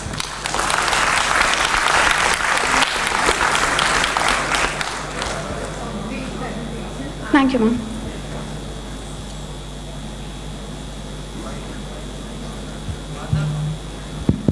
Okay, great presentation and a very interesting as well as relevant topic. Firstly, I wanted to ask what was your inspiration behind this problem statement? Hello, ma'am. We are currently in the shoes. Like even we face problems during our menstruation. Then one day it strike like when we are facing such difficulty in managing periods, then what would be the case of visually challenged? Because now we are having a visual check, we can understand if there is a stain on our clothes, but visually challenged do not have such. So then we thought of developing this product and this has paved our way. Okay, great thought. Second thing I wanted to check was you talked about the vibration sensors. Is that safe? What is the safety measures around that? And second will be the comfort factor, even if for a few days, but will that be comfortable? Currently, we are thinking of giving a vibration because we thought that it will be very safe even there in public also. But even if, still we will go further into customer insights and we'll also ask them what is their comfort indication which they are preferring.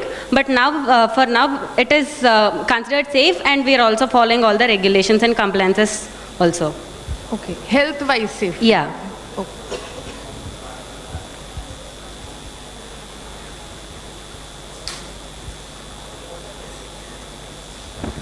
There we go. Nice presentation. Good job. Good problem to solve. I think you've done a good job articulating that. I also enjoyed hearing the feedback. I enjoyed hearing the concept of extending the business into other products and services. So I think that's important early on, even as you're starting with your first project, so you know where you're going. I think that was done well. The business model, a little confusing to me. You said you were going to be online to sell your to sell your products. I think that's a big challenge. To how are the visually impaired going to find you online? I think that's a slow growth market methodology. You had the B2B and B2C. So I think clarifying and being a little bit more specific in the go-to-market and having identified, I think, where they currently are finding and buying their current products might be a good place to start and think about where you start. But good job overall. Thank you. Yes, sir. When we are talking about the website, sir, we are thinking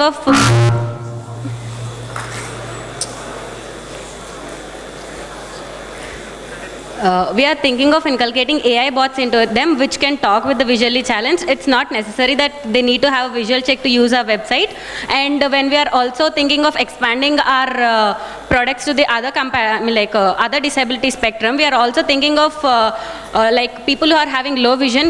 Our website will also be it will also have the invert color option also. So our website will be useful for all the disability spectrums. We are developing our website in such a way.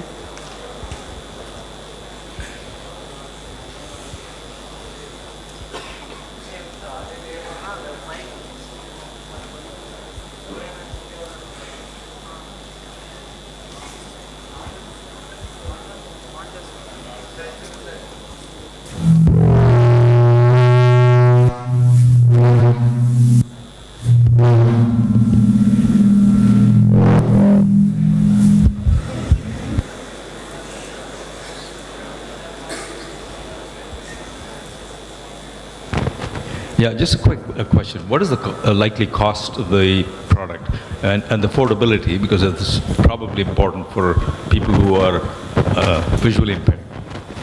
Currently, we have not yet reached the stage where we can calculate the cost of the product, but for sure we'll be making it economical for the users because it will be a very difficult shift for them from shifting to sanitary pads if it will be very costly. So definitely our product will be economical and user friendly too. Thank you, sir.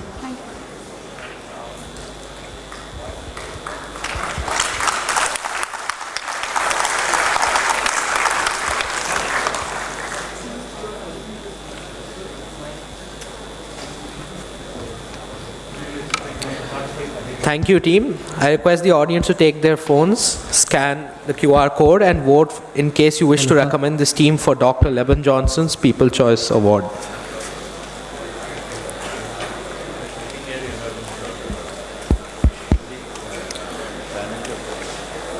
The next team that will be joining us is Tech Ready, followed by Agro India.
Guys, hold up please. Listen, kindly settle down for a few minutes. Kindly settle down in your seats for a few minutes, please. I said kindly settle down. Students who are standing, please take your seats. Students at the doors, can you please come back to your place and take your seats? In 5 minutes, we will have a break, hopefully. All right, guys, listen. In 5 minutes, we're gonna end this event. So kindly stay and bear with us for a few more minutes. Okay, my bad. It's 30 minutes. We're gonna end this event. Kindly stay back and then be with us. People who are standing at the gates,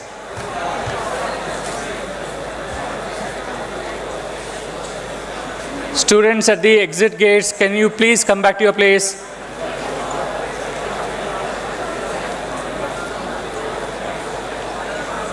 Thank you.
Good afternoon to everybody present here. I'm Tejaswi. I'm Mrudula. We are from RBVRR Women's College and our product name is Tech Ready. We usually see our mothers complaining about the vegetables that they purchase from a local street vendor. So a similar situation happened in our houses and my mother one day was complaining me about the vegetables that she purchased from a nearby local street vendor. And she was telling me that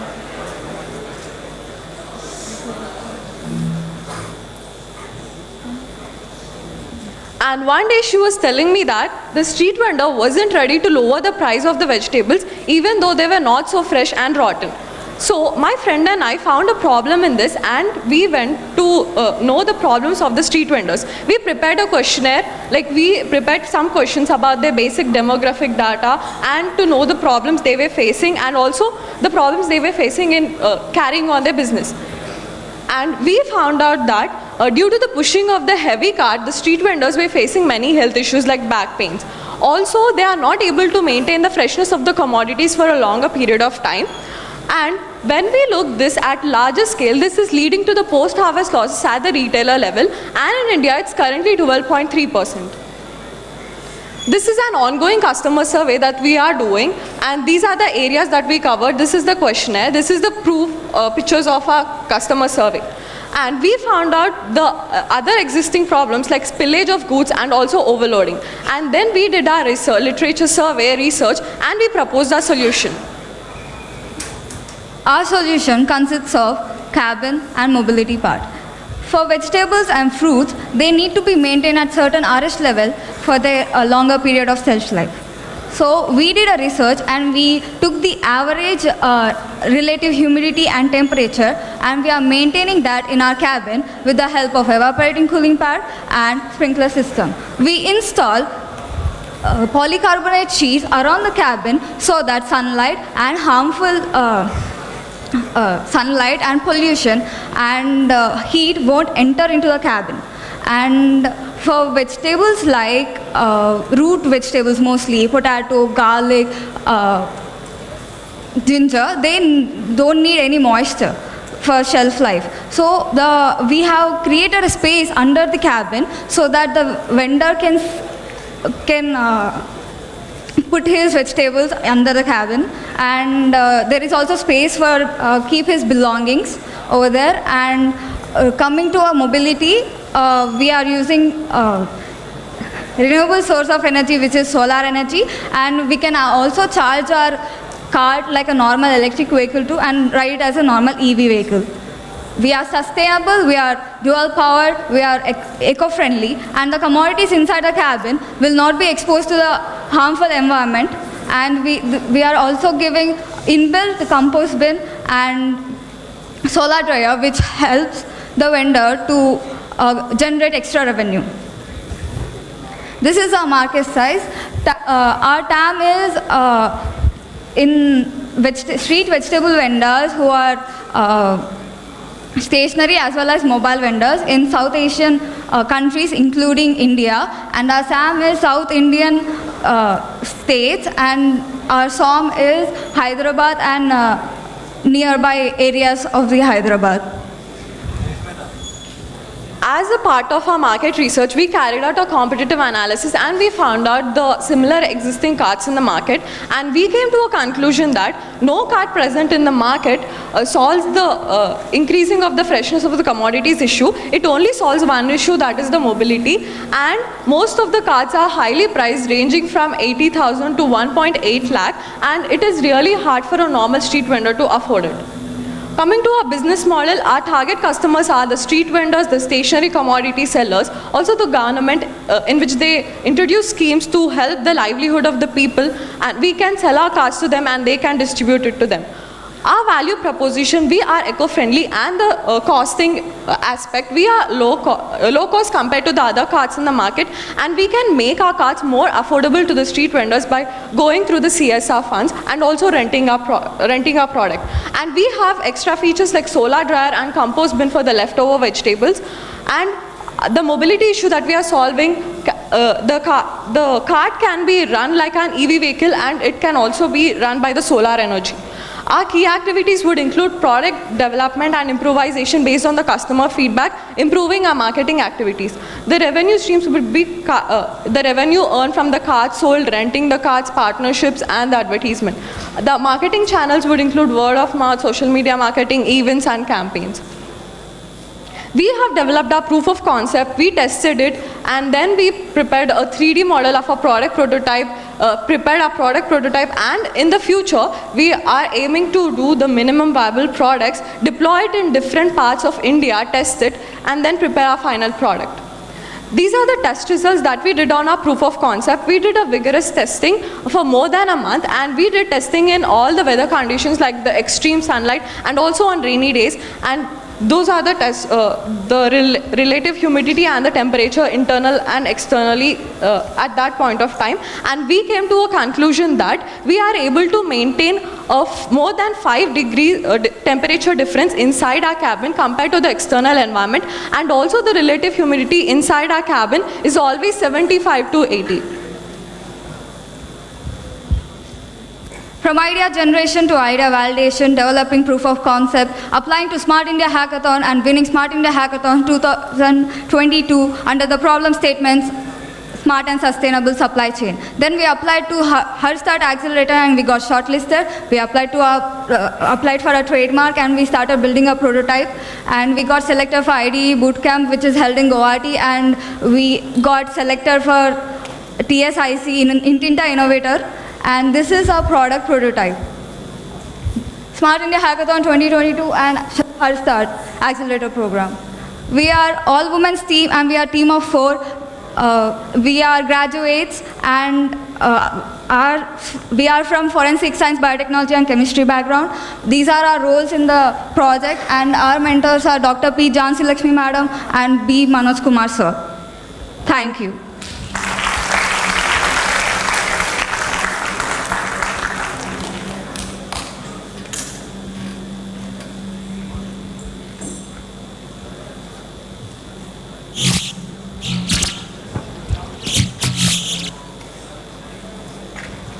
There. Can you hear? I thank you.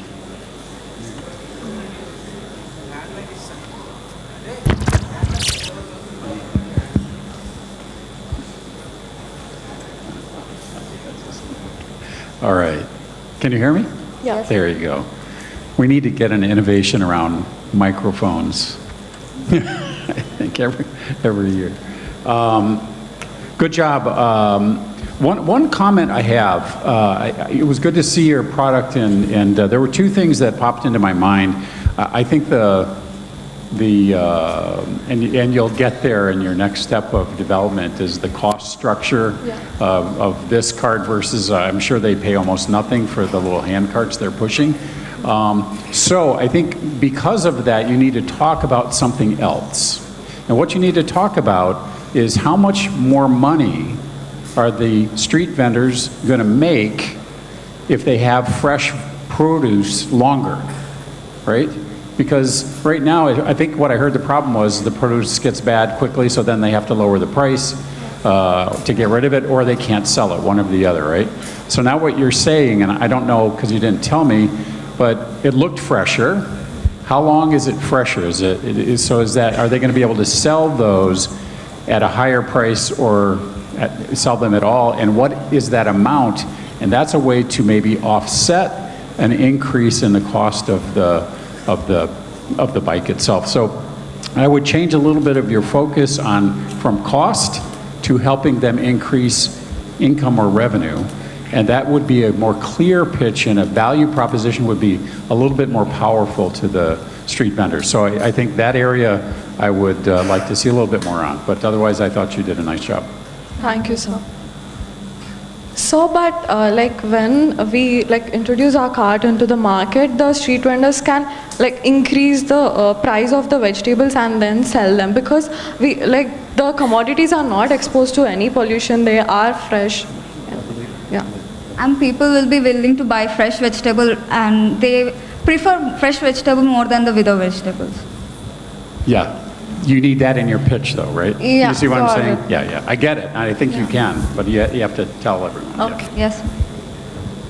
Yeah, my instinct is that this is going to be very hard to justify as a financial investment for the vendors because it is very sophisticated.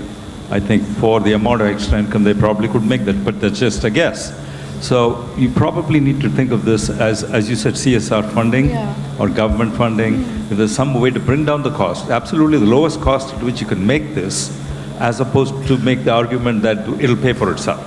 Maybe you can't make the case that it'll pay for itself, but you may be able to say, we have the best cart you can make at the lowest cost. And if somebody wants to fund a social program to help these vendors realize higher income, save some of the waste, and avoid some of the pollution, then you have a solution to offer. So it may be a different proposition than some of the other traditional businesses. Just a thought. Yeah. Dr. Shanta will take my question. No. You can take it. No? Okay. So, I agree with Greg's question. That should be the focus in the presentation. I had the similar question. Besides that, if you could tell me more about the manufacturing and how will you do that? So I've seen your prototype, but what are your manufacturing plans? Large scale manufacturing. Ma'am, if we get funds, we'll try to manufacture in bulk so that the cost can be reduced. And we are using we will use the made in India products. Like that, we can reduce the cost. And till now, we are thinking like that, ma'am. Okay, so that's one food for thought generally. Yeah. And second thing is that in your business model, I realized you have said almost everything. You will do B2C, you will do B2G, you will do B2B. So a more focused approach there will help you go a longer run. These are my two comments. Yes, ma'am. We will mainly focus on the campaigning, ma'am, because the vendor has to know about it and he has to gain some knowledge about it, like about the cart, and if he is willing to, we'll educate them and we'll conduct more and more campaigns. That will be the main focus, and for expanding our marketing, we'll use other marketing strategies. Thank you, ma'am. Thank you, sir. Thank you for the opportunity.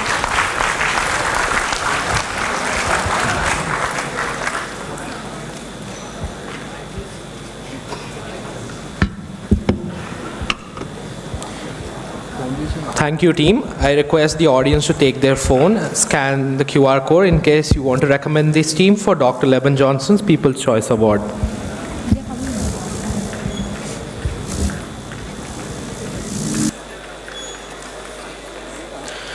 We would like to acknowledge the presence of Dr. Shanta Totem, who is who is a highly accomplished individual with 5 years of experience as the analog IC designer in Texas. She drove 10 startups and 10 plus patents at NMSU's Arrowhead Center, a Stanford VentureWell UIF. She led the Teacups corporate innovation incentives, aiding 170 plus startups to graduate with $130 million funding and 7 acquisitions since September 2021.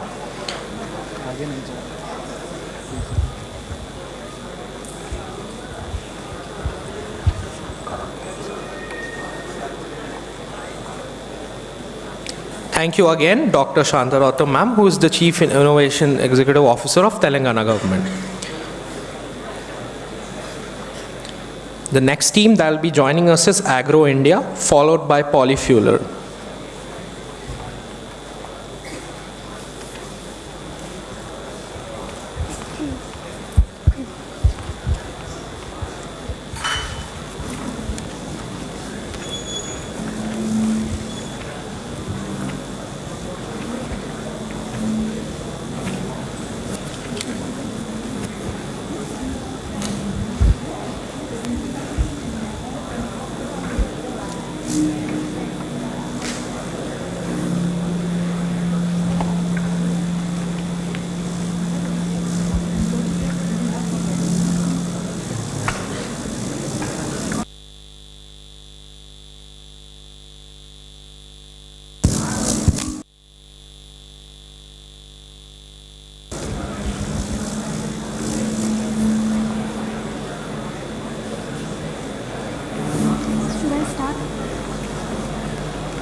A very good afternoon to honorable jury and one and all present here. I am Ruta Mali, founder of Agro India, co-presenting with my co-founder Poonam Patil. So before jumping into the actual presentation, I would like to share a very small story with you all. A story about a boy who was preparing for his Olympiad exam and he got stuck in one of the chapters of the NCERT, that is crop production and its management. He was unable to understand what are the cultural practices that farmers follow in his field. And this is how our journey started. So, let us move towards the problem. Why agricultural education is important? As we all know that we are living in a country in which maximum population is engaged in agricultural activities directly or indirectly. Our country contributes 17% of its GDP towards agriculture and provides 58% of the 58% of the population is provided the marketing and employment by agriculture only. As we all know that India is the biggest exporter of cotton. It is the largest producer of vegetables, that is bhindi, potatoes, onions, etc. And the next thing is India is the largest producer of wheat and rice, which are the staple food of our country. But still we are facing many problems like food grain crisis, lack of infrastructure, then lack of market knowledge and market crisis. So to face all these problems, we need young minds. So how can we get students interested in agriculture education? So we have come up with a solution, that is Agro India. Agro India is basically a board game which is specifically designed for the age group of students in between 7 to 15. So if any student is there, if he or she don't know anything about agriculture, if he or she will play this game, they'll get to know what exactly means how agriculture works. Apart from that, Agro India serves many features, such as it promotes critical thinking in the students. Then it builds their teamwork abilities. Then Agro India showcases the India's rich agriculture heritage, and definitely it will be act as a gateway for several agriculture careers. Moving towards the product and service we provide. Now, I will talk about the features and how it works. As you can see in the video, this is a foldable game. It consists of sections and dices. It can be played by 2 to 4 players at a time. Each section is divided into 2 columns. Each column, one column consists of agricultural activities right from sowing, irrigation and raising the crops. And the another column consists of disasters and problems which are faced in agriculture, like market crisis, then acid rain, then we can say that any disaster. So in each stage we are given some percentages. As the player proceeds, he or she will be earning some percentage, so which makes the competitiveness in them. Along with this, we have added some fun and knowledge element in this game. The fun element is we had given one lifeline for them, and the knowledge element is we provided information cards in this game, which will give them extra additional information or extra knowledge about agriculture, like MSP, that is minimum support price, then Fasal Bima Yojana. Also, there are many schemes of NABARDs which we are unknown about. All these things will be get to know. So we can say that this is the perfect combination of education with fun, that is edutainment. Then, talking about our market size, as I said, our target market segment is kids from age in between 7 to 15, where we are mainly targeting schools, educational institutions and homeschooling parents, which are mainly focusing on STEM education and environmental education. So, here our total available market is, as I said, we are mainly focusing on schools, homeschooling parents and educational institutions. So, if we talk about Indian scenario, their number is huge. Do you know how many schools in India? More than 1.5 million schools. More than 250 million students are there. 8.5 million teachers are there. You can imagine the potential. Huge it is. Then if I talk about our serviceable available market, for now we are targeting Maharashtra and nearby states, and our serviceable obtainable market is, here we will follow bottom-up approach, where we will start from taluka, district, division, and then we'll cover entire state. So here we'll mainly focus on Zila Parishad schools, government schools, and private schools. So for launching our product, for now we are launching our product through online sales, and latter part will move on wholesale and retail selling. Let us talk about the competition. Before moving, I can proudly say that this is the only game present in India which is physical and which is based on agriculture. Up to now, there is no such a game made physically with respect to agriculture. So there is no competitors for us in India. Further, it may be developed with the digitalization. And the unique selling point of our product it is foldable, cheaper, it is made by 100% recyclable material, and the most important thing is our startup ecosystem is 100% carbon neutral. Okay, then talking about our business model. So our key partners are educational institutes, schools, and homeschooling parents. And furthermore, we'll collaborate with subject matter specialists, industry expert, and definitely our STEM toy experts for refining our game. Then if I talk about our cost structure comprises of research and development cost, manufacturing cost, marketing and advertising cost, distribution and logistics, and other operational cost. If I talk about our value proposition, so it is highly interactive and innovative game in the agriculture field. Then definitely it will give a hands-on learning experience while playing this game, that how exactly agriculture operations are done on field. Then if I talk about like how we will generate our revenue, we'll generate our revenue through direct sales. So mainly we'll go for online and offline sales and physical stores. Then we'll form some educational partnerships with educational institutions and schools. And then we'll go for conducting several workshops and events. Now, moving towards the achievements and milestones. As the idea came to our mind, we make 4 prototypes of this game till now. And the latest one is the one which we had shown you earlier.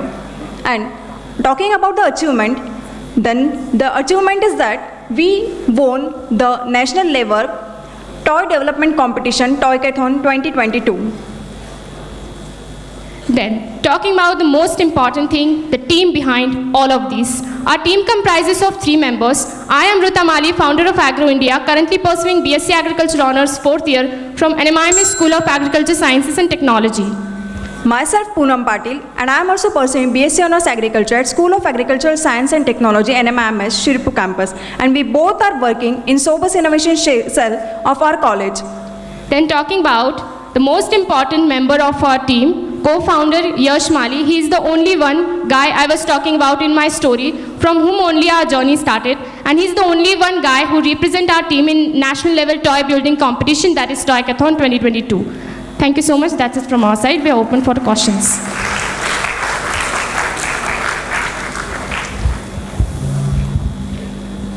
Yeah, I'm wondering, in an age where everybody's going digital, do you really want to be producing a board game?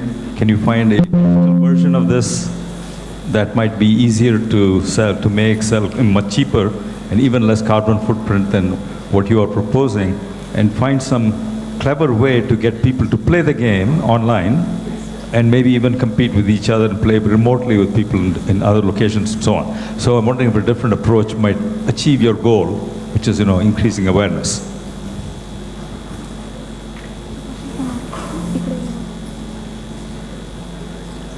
So will you please repeat your question? If I understood you correct, you want to make a board game, right? You showed us it's foldable and so on. And then you have to sell it somehow, which is a very cumbersome and expensive way of doing it in a digital age. So you can have a similar game that you could play on your phone or on your computer. Wouldn't that be a more effective way to make and sell and get adoption of the product? And then you have to create some buzz so people want to play the game, and maybe you have a prize or something and they compete with each other and get adoption. Because getting people to sit and play board game may be hard in this digital age. Sir, we will make the model hybrid so that it will be comfortable to each. And so this is our strategy also to beat our competitors if we'll keep it hybrid. But for now, we want to keep it like physical only, because for now we are targeting only students. Okay, thank you. I was just wondering that this is easily copyable. So Yes. what are your protection strategies? So, ma'am, we are trying for patent and all. Patent and all stuff. But what will you get the patent on? This game, ma'am. The entire game? Yes, please. Yeah, board games are actually popular, so I mean there's an increase, especially, but I don't know about that age group, but I know they're popular. What's the Battle of Catan, or there's tons of board games that are becoming more popular. I think the interesting question is, and I think the strategy is a little bit missing. I see this first game, right? But I'm not sure the game, the concept should be a little bit more robust. Data changes, information changes, and you don't have ownership of the information. You're curating the information that you're going to put inside the games. And as you notice, many of these board games have card packs that you can buy, right? That Yes. give you additional Extension data. cards, yes. And so I think thinking along those lines would be an interesting way to go. The other thing that I wonder about is your alignment of your segments, so schools, the different groups that you want to maybe have these in, and your channel online doesn't make sense, right? So the schools aren't going to go online to buy your products. They're going to be part of a catalog. They're going to be in some other mechanism where they're already buying products for their classrooms. You might want to think about looking at those types of channels to find a better way to distribute and get your products in front of schools. I think online is not going to help you at all. So I would look a little bit about how do schools buy products for their classrooms. They're either online catalogs, or they're probably through other retailers. So I think those two areas were missing, and then having a strategy. I would also talk about, I mean, this is agriculture information education. I would have loved to see you pitch a line of education board games like this. So I have an ag tech one, I might have a space tech one, things that are interesting for these students to start to learn about and gain as your kind of the vision of your school. So those are some comments I have. Thank you. Thank you, sir.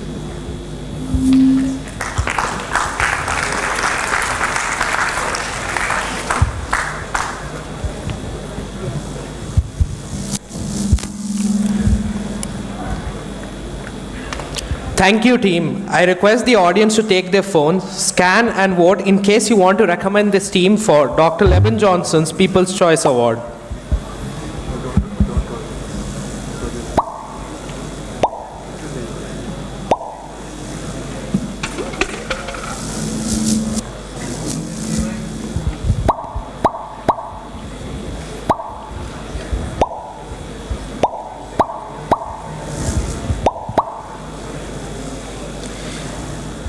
The next team that will be joining us is Polyfuer, followed by the last team, that is Medicandy, anti-diabetic convenient food.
Okay. Hello everyone.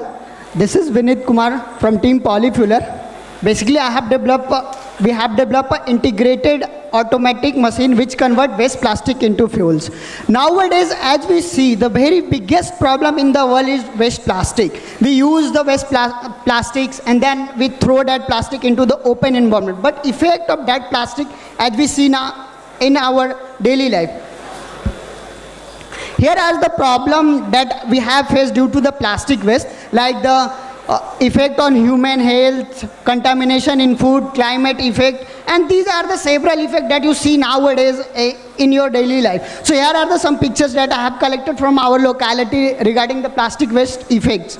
So moving to the solution.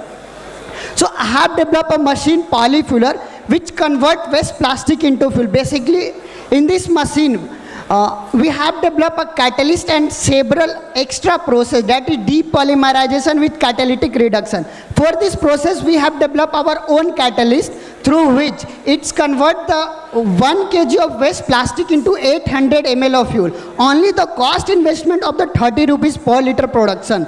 It has the zero waste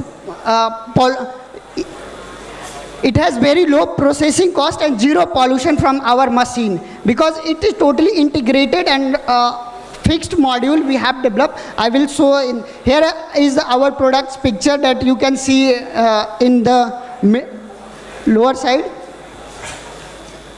These are the products that we got from our machine, like petrol or BS6 grade. We have tested our fuel from IIP Dehradun. We have gotten certificates from there regarding this fuel. Diesel, which have high calorific value as a normal fuel. Charcoal, LPG, ash, wax, lubricant. This is a distillation process where we got this type of products, and that should be used in as a normal fuel in a vehicle or as an industrial fuel. Basically, we have demonstrated our project to the PMO's secretaries and the PMO's team, and we have also visited to ministries and we have gotten appreciation from there. And after the converting waste into the fuel, we got some assays, and that assays we use for the making fireproof bricks and tiles. So this is a totally sustainable and unique project where we use all type of waste coming from the waste plastic. So this is our prototype video that we have developed. So process you can identify here.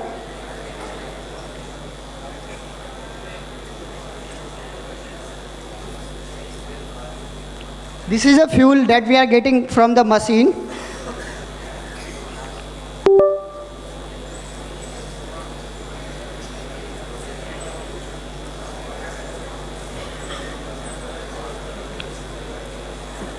This machine is totally developed by our team at our home. So this is a prototype. These are the testing. You can see the flames of LPG burnings.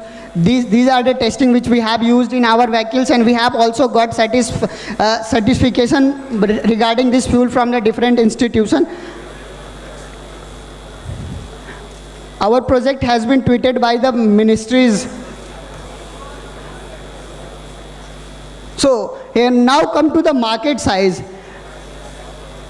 Innovative, basically we have the innovation, like after watching the video, how many have gotten like this is the same as a pyrolysis? Because you all know about the pyrolysis. Pyrolysis is a process that people are converting waste into fuel. This is totally different. We are using the depolymerization with catalytic reduction, in which we use our own catalyst through which we got the 800 ml of fuel, best quality fuel that should be used as a normal fuel. In the pyrolysis, they got the slaggiest fuel that can't be used in the vehicles or any other purposes. So that is innovation that we have done in here. So our technology convert 1 kg of waste into the 800 ml fuel. It has high demand. Basically, we have supplied our samples to the industries and some local farmers to use this fuel. So they have the given pre-orders to us, and they are interested to buy. Even we have talked with the nearby cement plant, steel plants, factories, and they are interested to buy our fuel. They are already using that kind of fuel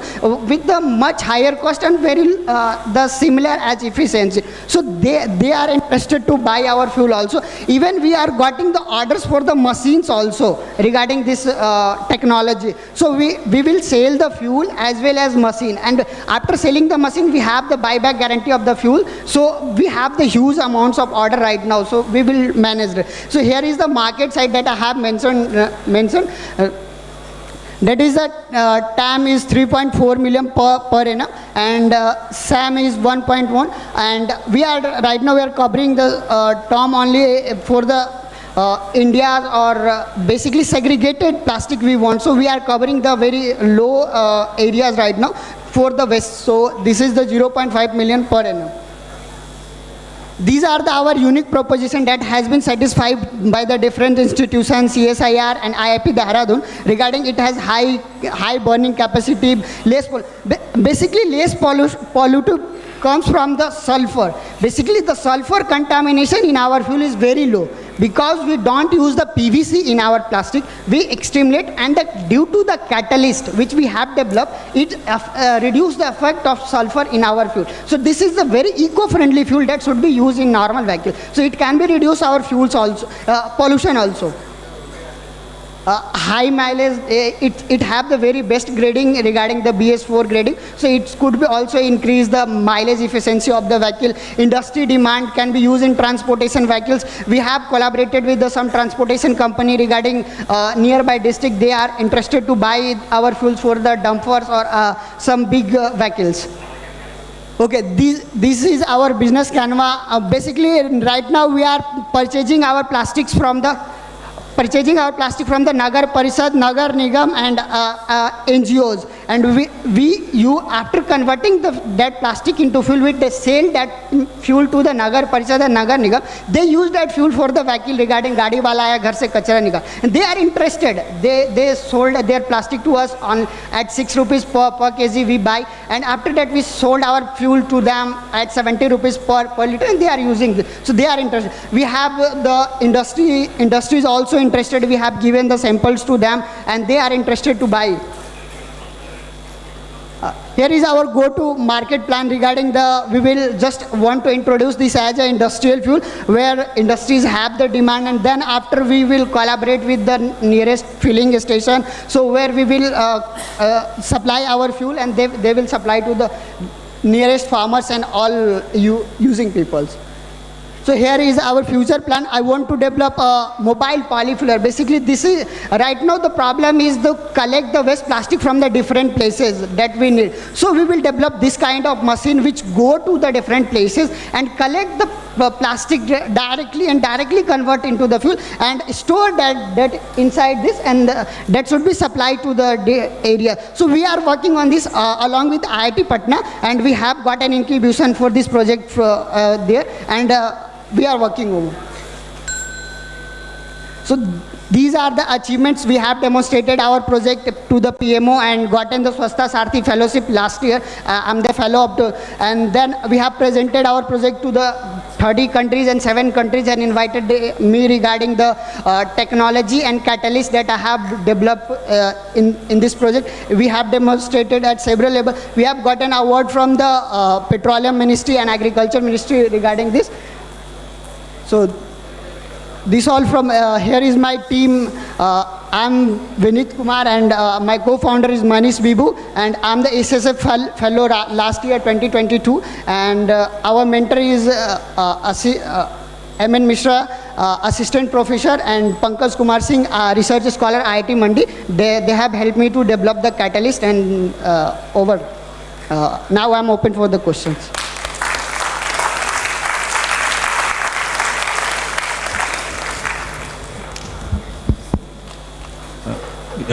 Congratulations on all the work you've done.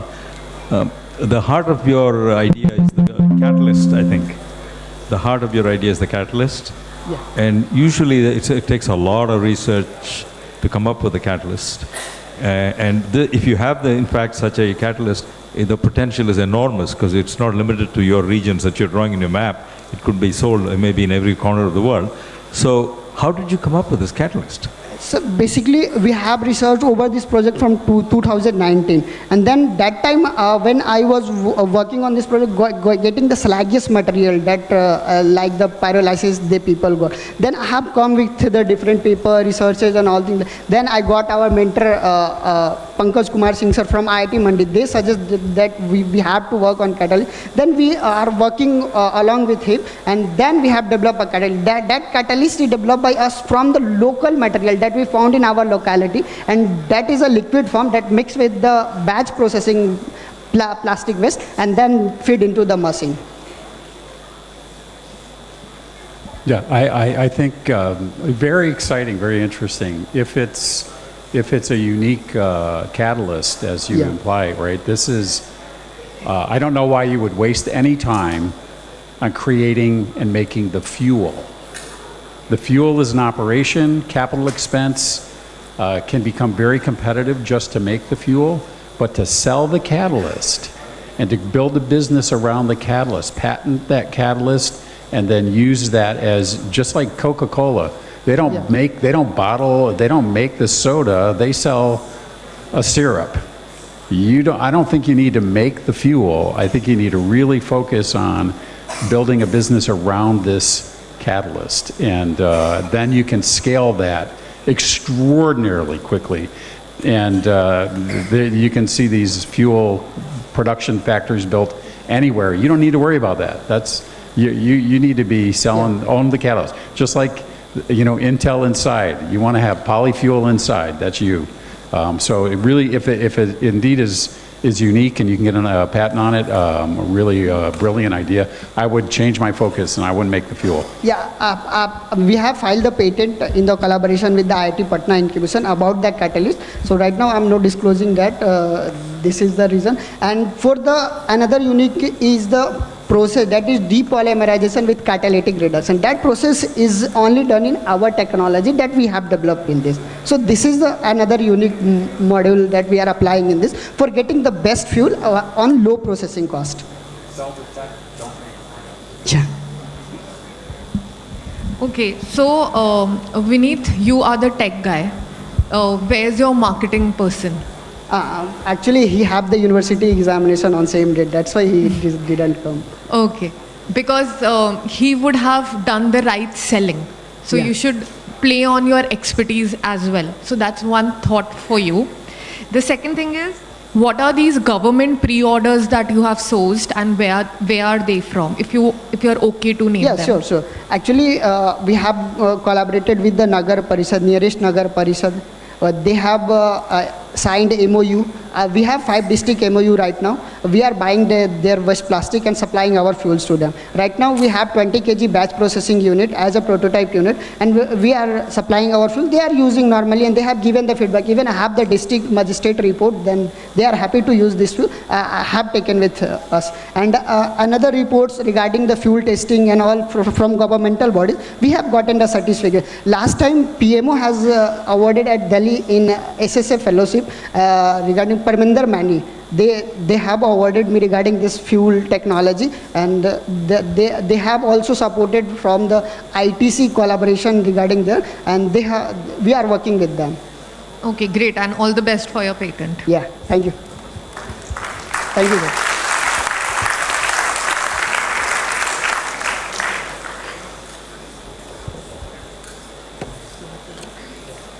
Thank you, team. I request the audience to take their phones, scan the QR code, and vote for this team in case you want them to win the Dr. LeBron Johnson People's Choice Award.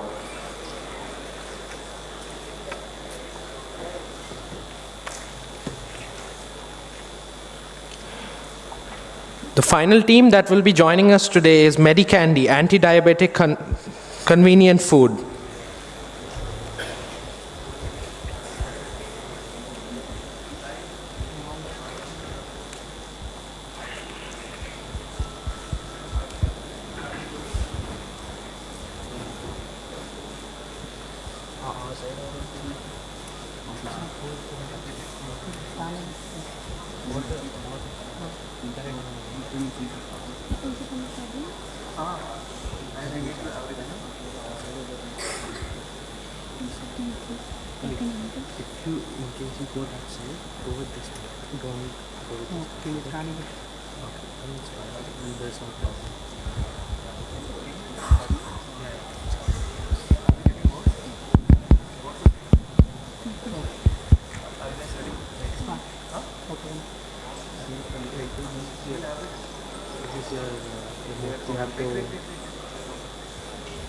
Next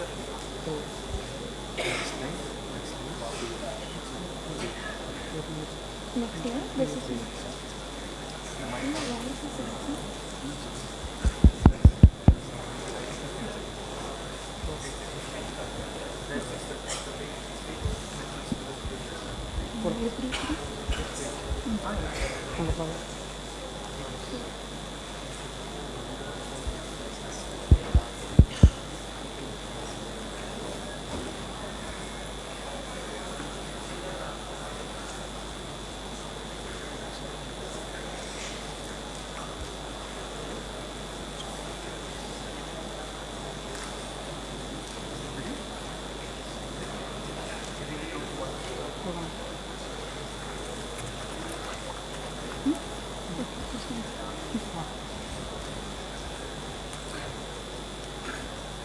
A very happy noon to everyone. We are the team Medicandi. I'm Yoga from Kumaraguru College of Technology and he is Ramanan from Bannariamman Institute of Technology in Tamil Nadu. So this is our ventures logo. Usually diabetic people are restricted to their food habits. Yet some people go for unhealthy snacks which is caused by their psychological factors. Our vision is to provide healthy and natural product that can also satisfy their sweet cravings and can serve as a better snack option. Hence our vision statement is food and medicine are indistinguishable.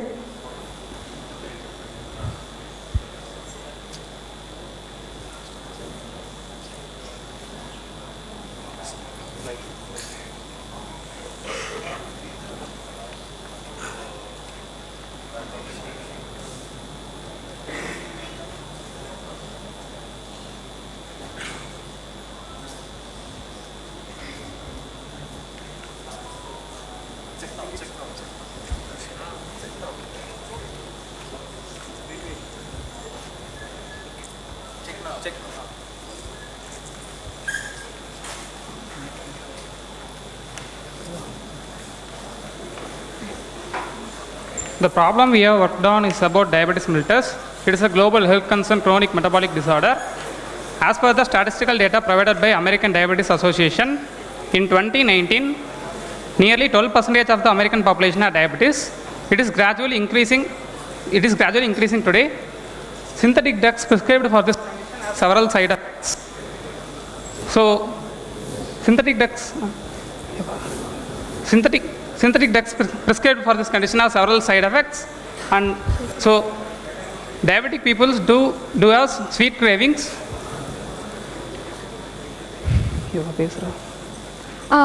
Since diabetic people do have sweet cravings due to various reasons such as fluctuations in blood glucose level and due to some psychological factors. Who doesn't like sweets, right? Nowadays, even small age children are getting diabetes due to the junk food habits in this modern lifestyle. Our solution is to provide a convenient anti-diabetic food in form of gummies, candies and cookies, which can able to satisfy the sugar cravings of the diabetic patient. It has a proof that it has anti-hyperlipidemic, anti-diabetic and antioxidant properties. We have extracted the plant from the underutilized products like seed, leaves and fruit peel, which can help in improved absorption, reduced side effects and also convenience for the patients. Our target users are both diabetic and non-diabetic persons who wants to maintain their spikes in their blood sugar level.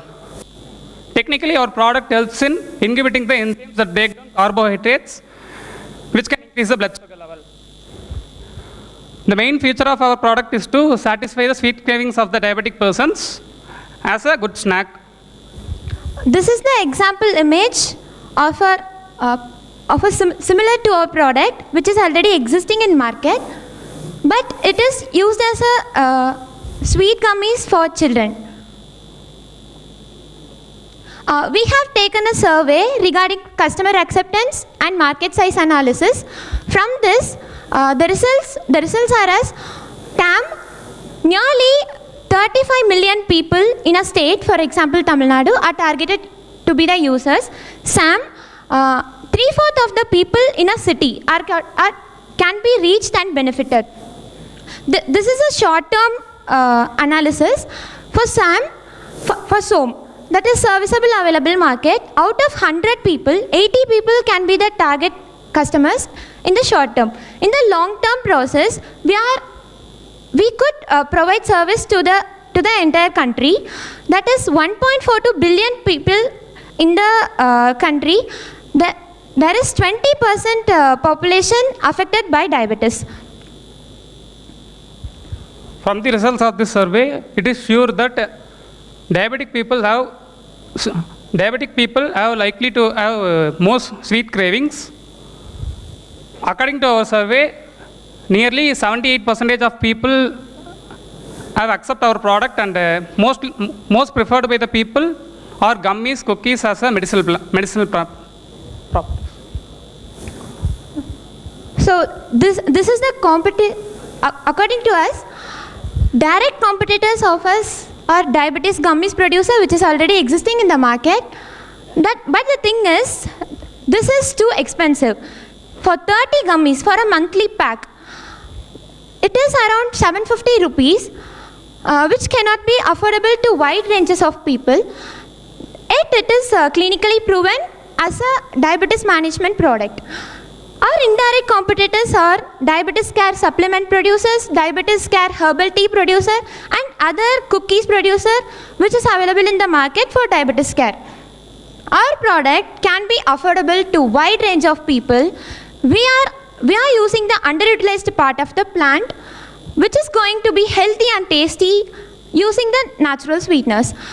And our products cost would be around, for candies, it will be around, for 30 gummies, the production cost is rupees 45. For gummies, it is around 60 rupees. For cookies, we are going to use millets, which is of high fiber and low glycemic index, which is better than the wheat and maida cookies existing in the market. So it will be around 90 rupees, the production cost.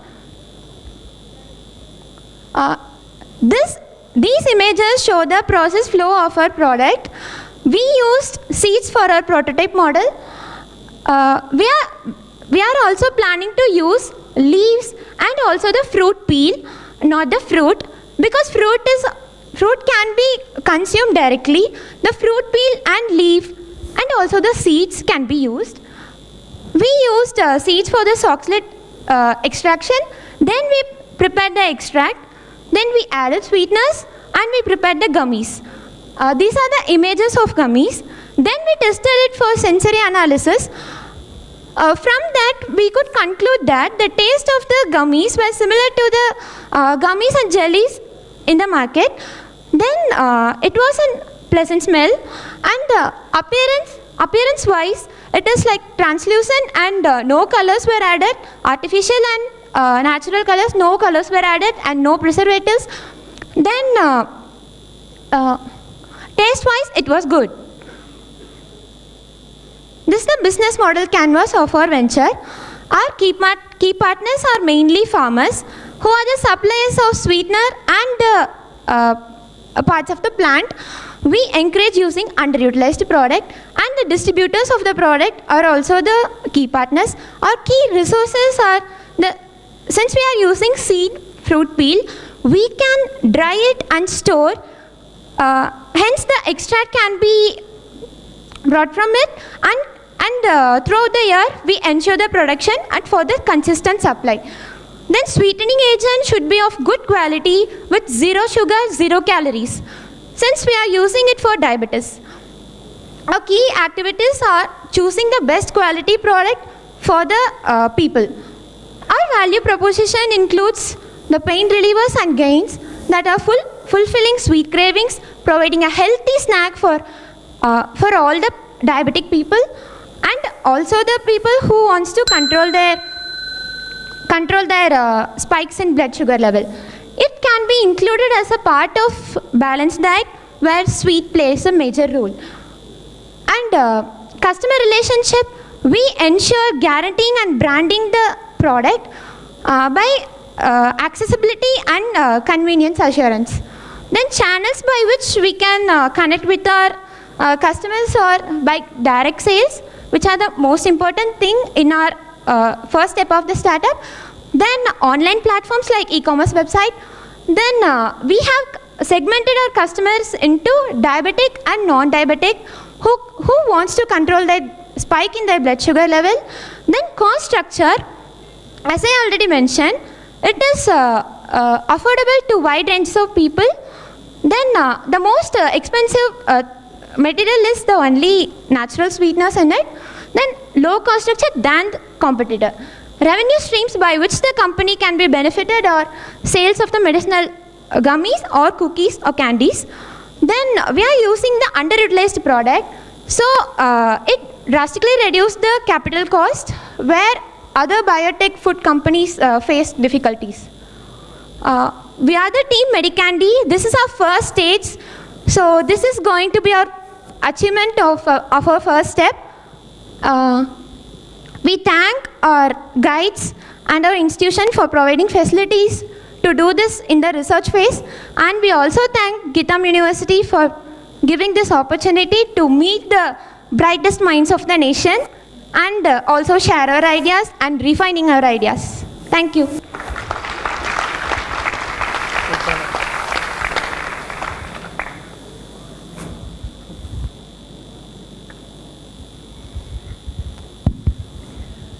So first question that comes to my mind is that a diabetic patient would usually want to go for naturally available things such as good, jaggery and other products.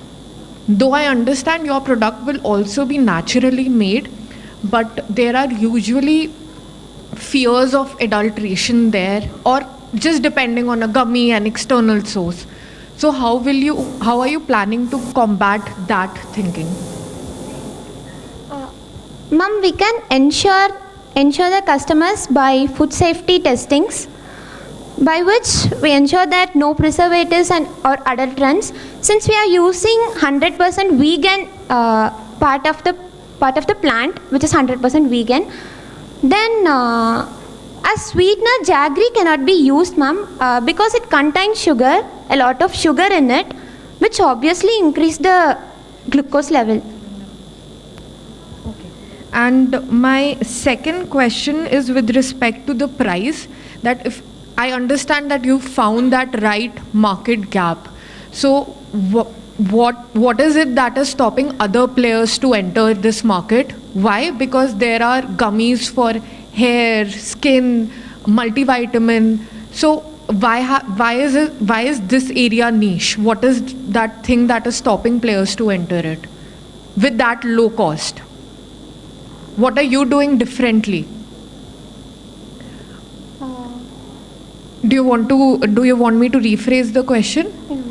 What I'm trying to ask you is that what are you doing differently that you are giving everything that the other players are giving and still your market cost is low, and why can't the competitors enter into that low cost area?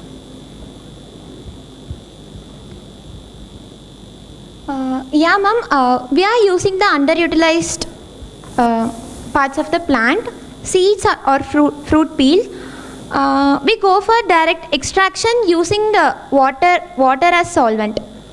So I think it is the main thing that reduces the production cost. In a large scale, we can also use water. In other companies, there are also chemical solvents. They will use that. But why we didn't go for chemical solvent is, as an edible product, as we are the biotechnology students, I don't think we can use solvents like chemicals for that. Thank you. I think I'm going to follow up on the cost question because there's ways to, and I enjoyed the presentation, and I think the diabetes arena is an ever popular and even growing problem facing not just, globally it's a huge growth issue, and I think it's probably one of the most significant health issues that the globe is facing. So I think tackling this issue is a very good idea. Cost is interesting. If you're going to say you're going to come in, and at least the cost difference, it was like $750 versus $60. Yeah. So what that tells me, I mean, I can't follow it unless you break it down, right? So how much is how much of the cost of this product is material? And you're telling you're using these underutilized materials.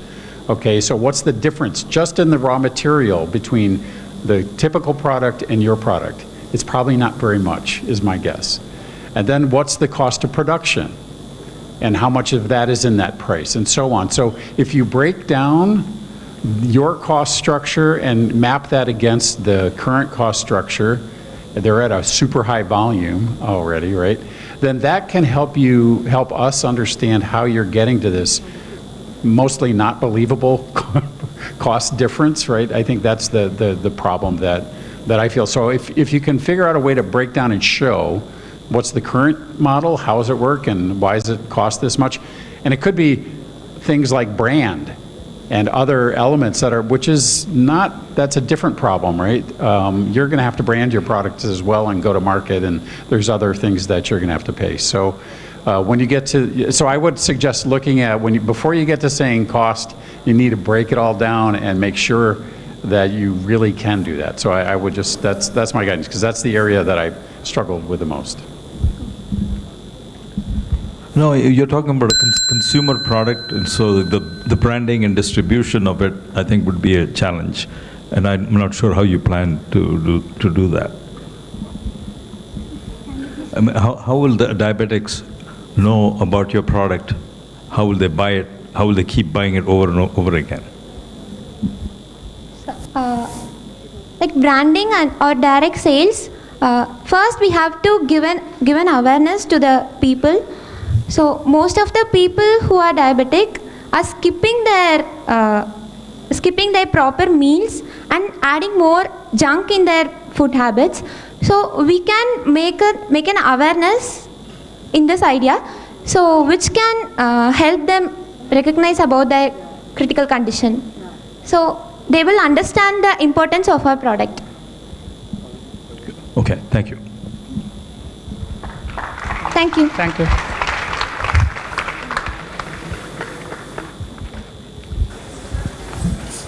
Thank you, team. I request the audience to take their phones out and scan the QR code, and please vote for this team if you want to recommend them for the Dr. Leben Johnson People's Choice Award.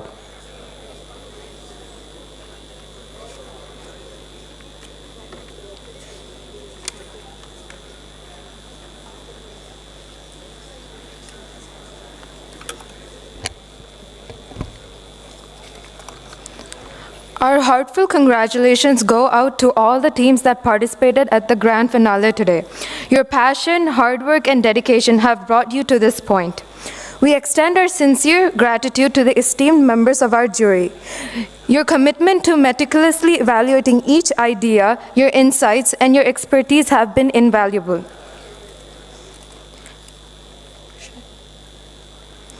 We kindly request our President, M. Shri Bharat, to felicitate our partners for smartIDEAthon 2023, Northeastern University Center for Entrepreneurship Education and Northeastern University Center for Emerging Markets, Professor Ravi Ramamurthy and Professor Greg Collier onto the dais.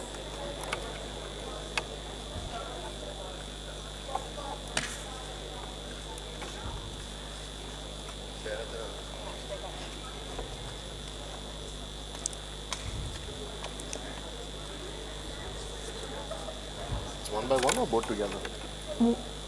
Huh? Please give them a big round of applause. Is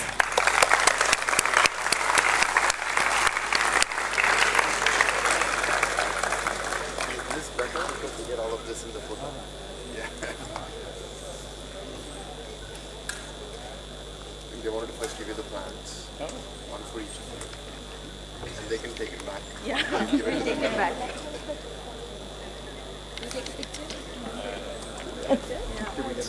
Yeah.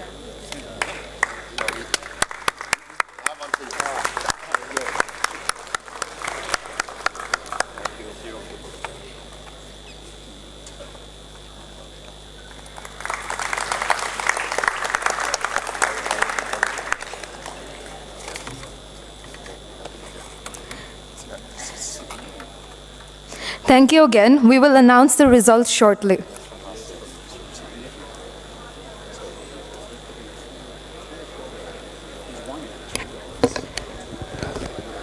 We request all participants to stay put. It will be done in 10 minutes. All your certificates will be done immediately after that. And all the students, please bear in mind this is going to be the most epic event announcement of GITAM Hyderabad. So just hold your horses for 10 minutes and we will be witnessing the best team and all the 5 award winners. Just 10 minutes and all your lunches and everything are extended. Please stay for 10 minutes.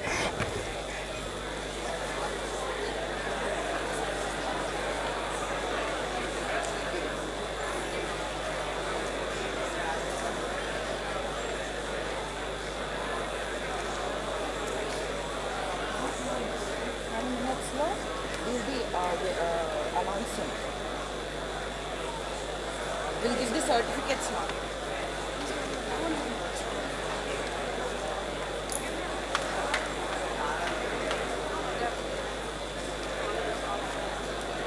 Hey guys, there'll be cash.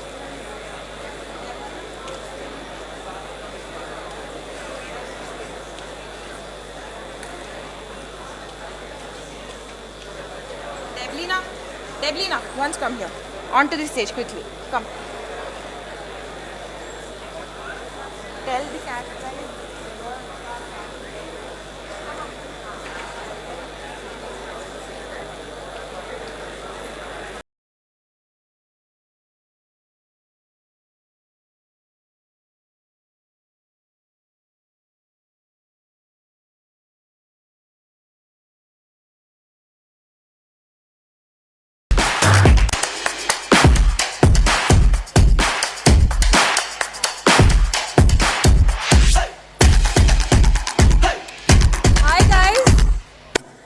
So now that you've seen smartIDEAthon pitches, I would like to announce that what do the winners get? So the winning team gets a cash prize of 2 lakhs rupees, a fully sponsored trip to Boston, US for 2 weeks, both the founder and co-founder.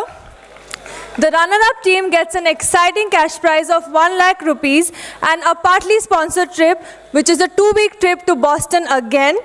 We also have our social-led impact team getting a cash prize of 50,000 rupees, our women-led team getting a cash prize of 50,000 rupees, and the founder also gets to travel to Boston for 2 weeks again. We also have Ms. Dr. Leben Johnson's People Choice Award, which is again a 50,000 rupees of cash prize. So please stay tuned to see who gets these exciting cash prizes, and we'll get back to you shortly.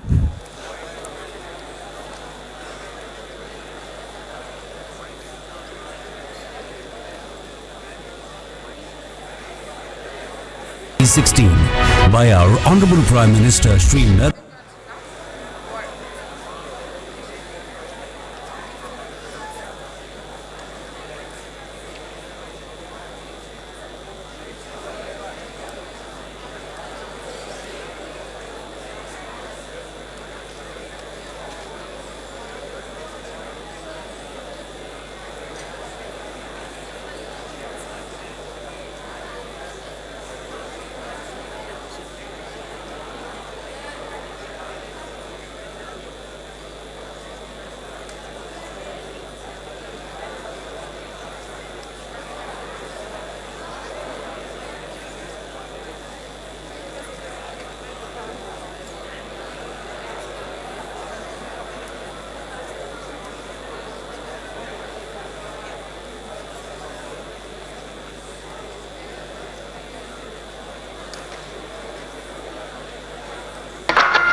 CEO of Coact Neuro Tech Private Limited.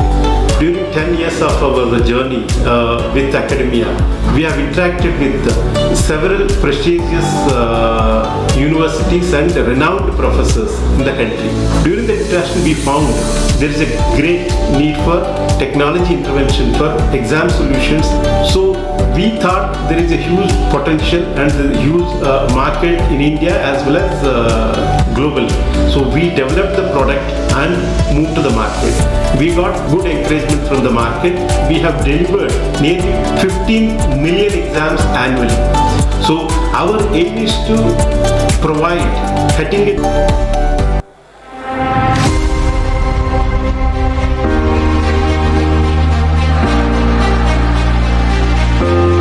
Moss-Chip is the first and true fabless product company out of India.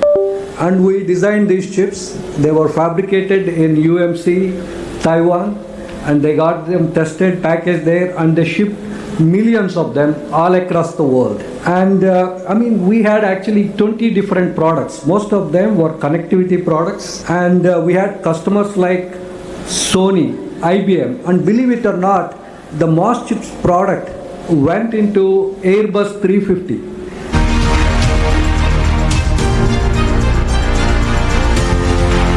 Moss-Chip is probably one of the only Indian company, or one of the few Indian companies that is developing in-house certified IP, catalyzing India's semiconductor IP innovation ecosystem. Very recently, we became TSMC Design Center Alliance partner, and this is truly a recognition of and also a reflection of what Moss-Chip can actually bring to the table.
Startups का ये culture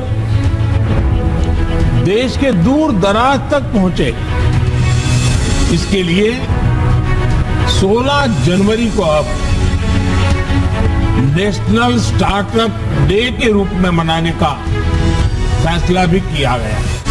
Startup India was founded 7 years back in 2016 by our Honorable Prime Minister Shri Narendra Modi and propel it towards becoming one of the largest innovation ecosystem in the world.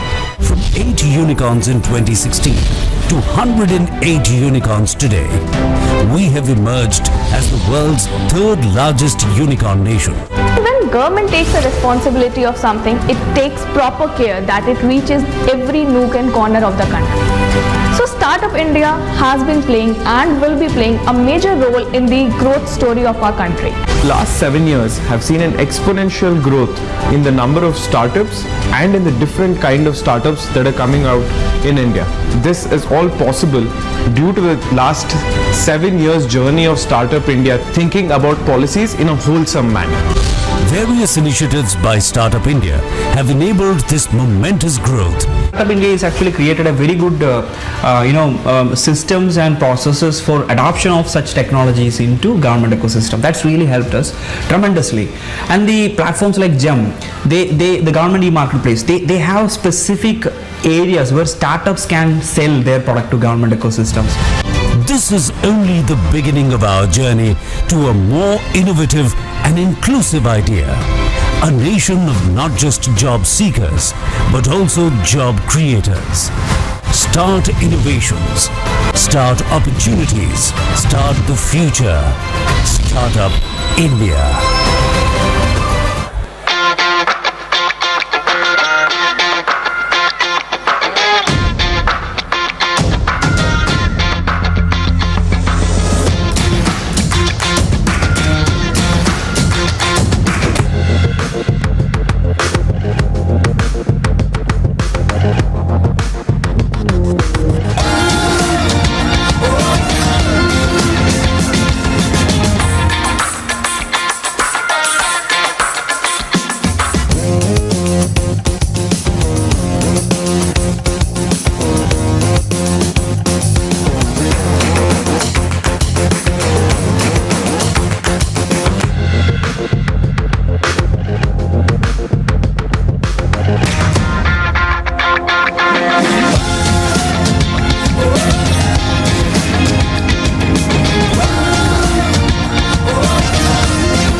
Director and CEO of Coact Neuro Tech Private Limited.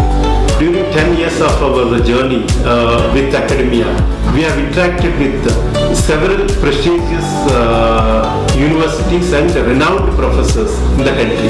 During the interaction, we found there is a great need for technology intervention for exam solutions. So we thought there is a huge potential and a huge market in India as well as globally. So we developed the product and moved to the market. We got good encouragement from the market. We have delivered nearly 15 million exams annually. So our aim is to provide cutting-edge technologies.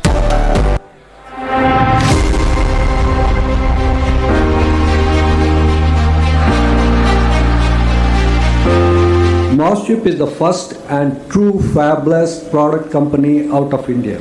And we designed these chips. They were fabricated in UMC, Taiwan, and they got them tested, packaged there, and they shipped millions of them all across the world. And we had actually 20 different products. Most of them were connectivity products. And we had customers like Sony, IBM, and believe it or not, the MOS chips product went into Airbus 350.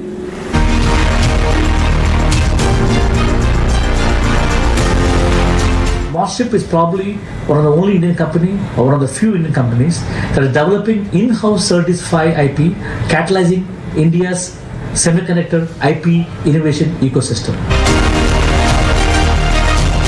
Very recently, we became TSMC Design Center Alliance partner, and this is truly a recognition of and also a reflection of what Smartchip can actually bring to the table.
Okay.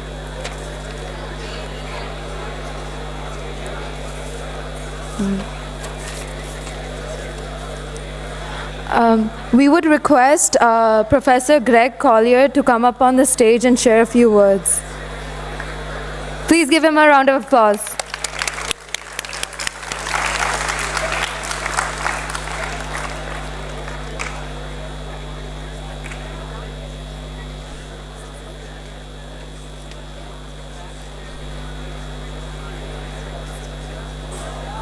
Hello, everyone. Hello. You're at risk because when I'm asked to say a few words, there's no such thing. So we have about an hour and a half, I think, right? No. No, I can't. Oh. I really want to say a few things. First, students, wherever you are, I see a lot of you still here. Thank you so much for your participation in this event. We don't do this just for the teams. And getting a chance to have you sit and watch and learn along with us, the judges, and the other members who are here is really exciting. And it was an honor to have you join us and listen and learn, and I was amazed. I actually have made several comments about how well it went today, so thank you. Thank you very much. The second thing I want to say is, if you get a chance next year and the next year to visit and watch, you'll see what we saw. A significant improvement in the ideas that are being brought forward by the students that are involved across the country. The idea generation was so much more interesting and exciting for us to listen to. It made it very difficult for us to go through a process and try to pick these things. In fact, I don't like to pick winners. I really don't. It feels like a beauty competition when everyone's beautiful, right? It's very difficult to try and make that call. So we do our best, but you know, if I was so good at picking winners, I'd be much more wealthy than I am right now. So it's a hard process to do. Hopefully, as observers of what you saw, it gets you excited to want to participate in the entrepreneurship ecosystem that's in and growing inside of India. It's extraordinary. And also for those here at GITAM, obviously, the ecosystem that your university is building and committed to is also phenomenal, and take advantage of it. This is a system that doesn't exist at universities around India or even around the world. I spend time in countries all over helping build entrepreneurship ecosystems and getting universities involved in it. And so you have a great opportunity and a great advantage amongst your peers to really experience something they can't and to participate in something they can't. So please take advantage of it. The minds here, I mean, India is, you know, if you look at the tech companies around the world, they're all being led by Indians, right? We have a lot to learn from the leadership, the culture, the capabilities that India is developing with the most recent landing on the moon, right? These are amazing and significant steps forward that the country is making that can not just lead now, but lead for the next 20, 30, 40 years. And if I was a student in India, I'd be super excited. I'd be super excited about my future and what we can do. The only thing I would add is I want to see climate technology focused on next. We have to solve this problem. I've spent the last 18 months looking at climate solutions around the world, and I think that's, if we don't solve this problem tomorrow, all the other problems that we have don't matter. So thank you so much for your patience and participation with us. I appreciate it. Thank you so much.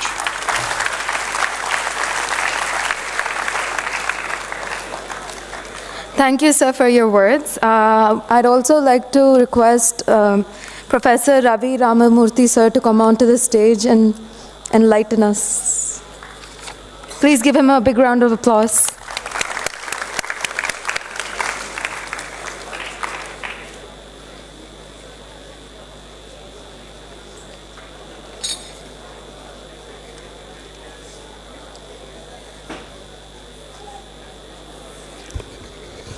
Good afternoon.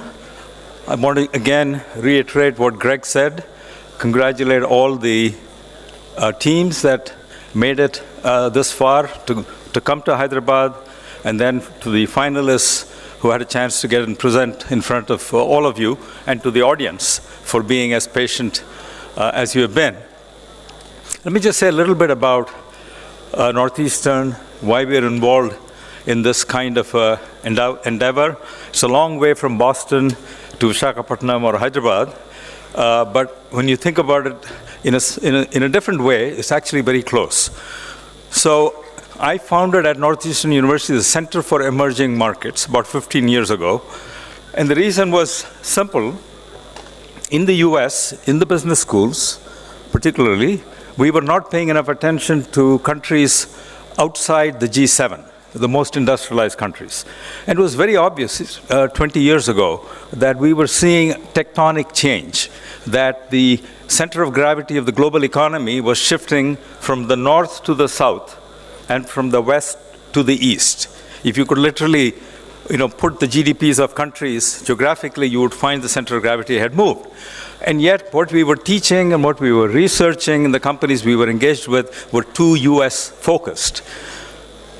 Today, it's very obvious that the engines of growth, the dynamism of the global economy comes from the emerging markets. You've all seen how things have played out with China. China has gone from being 1% of the world's GDP to 15% of the world's GDP in the last 30 or 40 years. That's a very significant, substantial shift.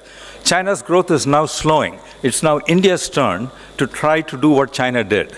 And that means we could be and should be entering a period where we have high single-digit and hopefully at some point double-digit rates of growth. But this shift in the growth away from the industrialized countries to the emerging markets, or the developing countries, creates a lot of challenges and opportunities, because most importantly, the purchasing power of the average consumer in emerging markets like India is much lower than that of the developed countries.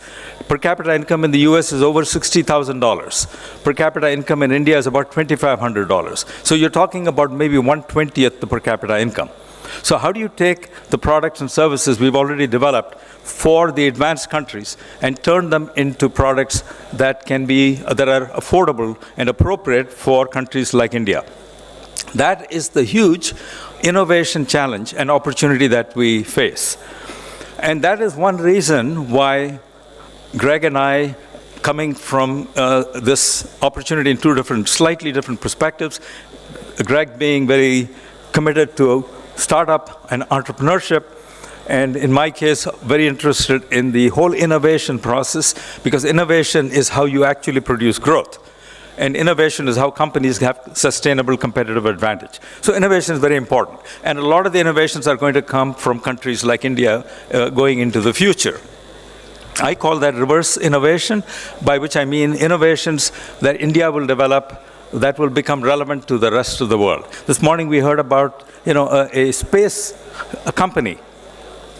They're not only going to be a lower cost player, they will probably do other things that are very innovative. And we see that in other examples that we have studied, that, of course, innovation in India is going to, number one, involve affordability. And we saw in our examples today, you were thinking of local problems, but also affordability at the local level. So that's very important. And when we say affordable, we're not talking 5 or 10% cheaper than products in the developed countries. We're talking about 50, 60, 70% cheaper than the products. Because look at the per capita income, I told you, it's 1/20th. That means 5% is the per capita income in India compared to the US. So you can't take a product and just take 5% off its cost or price. You have to take 50, 60, 70% off. Those kinds of radical innovations cannot come just from cheaper labor. Of course, India has cheaper labor, right? Everything, all services, all employees, almost all, not all, almost all employees make a lot less in India than they would make in the US. But lower labor cost is not enough to get prices down by that much. So you have to engage in all kinds of process innovations. And that is the huge opportunity that India has going into the future. This kind of ultra low-cost operation. So that's one important kind of innovation. Simplicity of products is another kind of innovation that will come out of emerging markets like India. Because again, consumers are less sophisticated. People who use products are less sophisticated. The supply of technical talent is limited. So you have to find ways to make products simpler, so cheaper and simpler. And the third driver of innovation in countries like India is going to be leapfrogging. Whenever you can leapfrog, you can always leapfrog, but whenever you can, you should. And when you do leapfrog, you get to the frontier of your industry overnight. So the best example is what we did with telephony. We went from having no telephone. For most of Indians, the first telephone was a cell phone. But as working and living in the US for many years, I had a landline for a long time before I ever got a cell phone. And the cell phone for me was a very expensive product, even in the US. But the cell phones sold in India and China and so on, they were based on a completely different business model.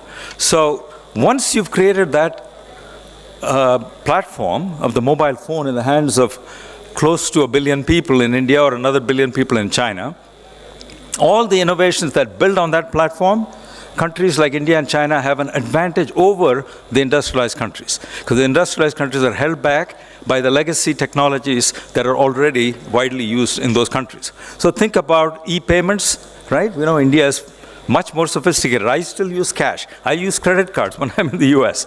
But when I'm come here, I feel like I'm coming from an underdeveloped country. Right? I'm still using some old habits. So the leapfrogging can happen in so many areas. It can happen in renewable energy. It can happen in electric vehicles. It can happen in M-banking. It can happen in M-health. It can happen with M-education. Name it. Every industry has potential to be radically reinvented by countries like India. And so the resulting innovations are going to be of interest not only to India, and this is a very important thing I hope you'll keep in mind, and that is, when you innovate for India, you are maybe innovating for not just 1 billion people, but 4 or 5 billion people. And in some cases, it might even be innovations that is relevant to the affluent 2 billion people on the planet. So that is the prospect, that's the promise, that is the opportunity before all of you. And that is the reason why we at Northeastern University want to be engaged with this kind of initiative, which is encouraging young people across the country. It's not just limited to GITAM, it's not just limited to one state, but really we've seen here today presentations coming from students from all over India, and I think that's just wonderful. So we're very happy to be part of this.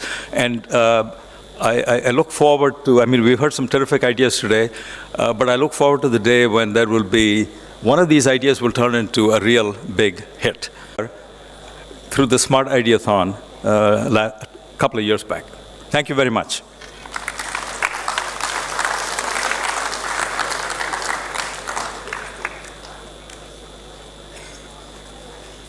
The final moment has arrived. Sorry to keep you all waiting. We'll be over with it soon. Now we will be playing a video in the loving memory of the first VDC director, Dr. Leben Johnson.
And now, the moment has come, something we've all been waiting for.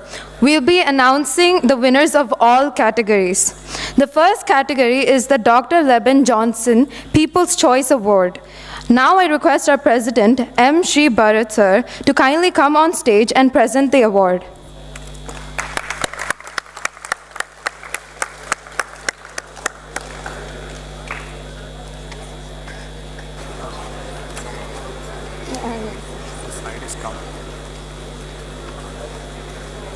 Any guesses, guys?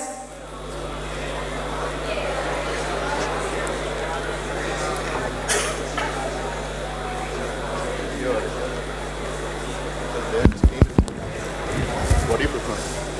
Oh, you what do you make? Oh, chapal. Yeah.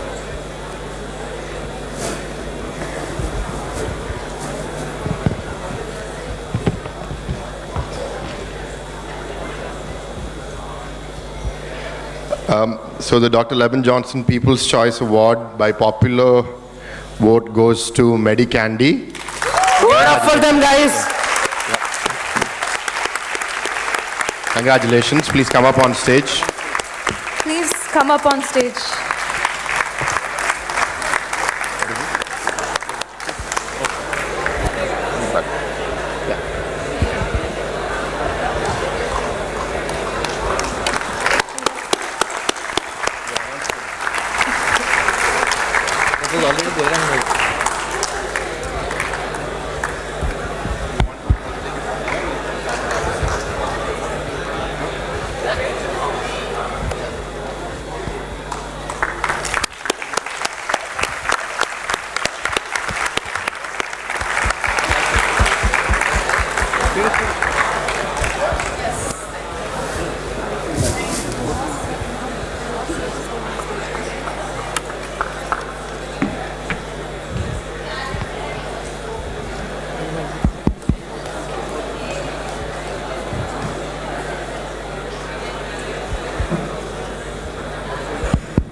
Please be. So we request you to please remain on the stage. The second category is Vivek and Vandana Sharma India Initiative Best Social Impact Business Idea Award. We request Professor Ravi Ramamurthy to come on stage and present the award. Please give them a round of applause.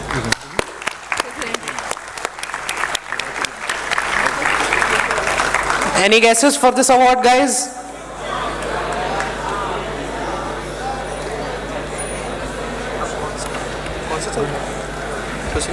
Down the center.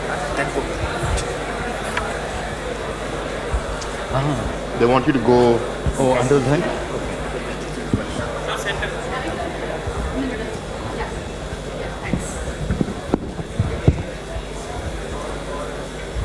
Before I announce the winner, and I know the tension is getting to you, I want to thank Vivek and Vandana Sharma, who are great friends of the Center for Emerging Markets. They made a generous gift, endowed gift, $1 million to the center, and from that we've been able to support activities like this. So thank you, Vivek and Vandana.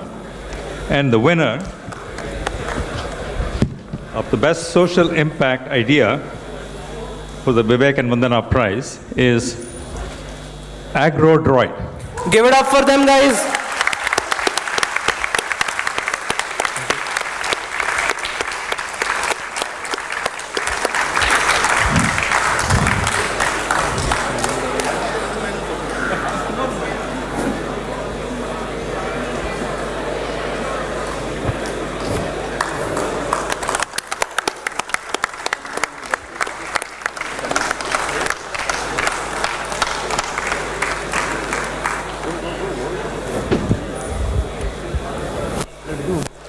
The third category award is Vivek and Vandana Sharma India Initiative Best Women-Led Entrepreneurship Idea. We also request Professor Ravi Ramamurthy sir to present this award too.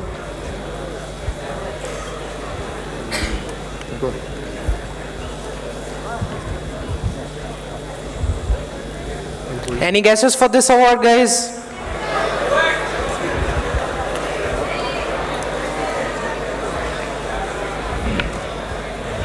Okay, the Vivek and Vandana Sharma Award for Best Women-Led Entrepreneurship Idea goes to Coact. Give it up for them, guys.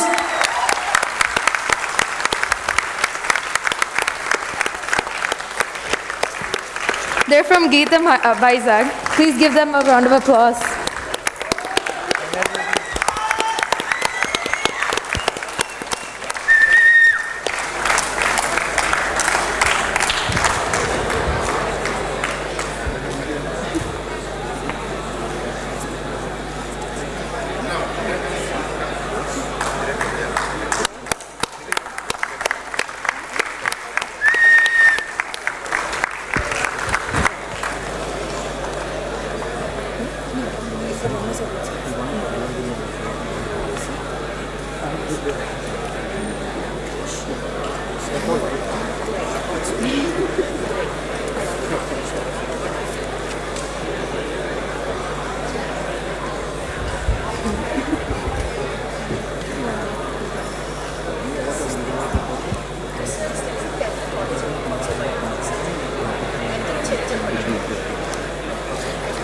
Now we have the runners-up of smartIDEAthon 2023.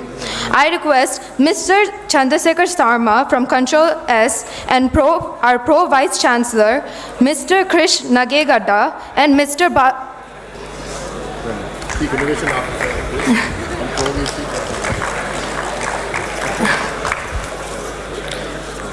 Any guesses for this award, guys? Please go.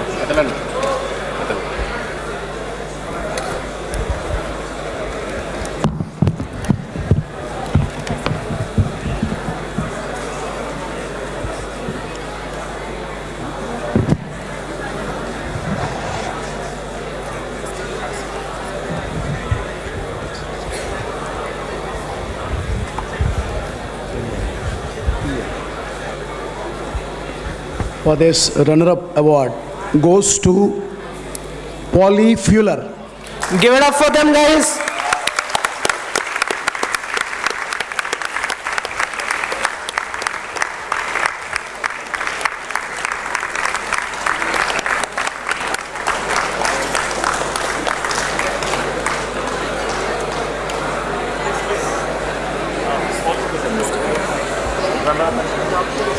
Come in the middle. Congratulations. Thank you, sir. आपको मिला यार? Yeah, sir.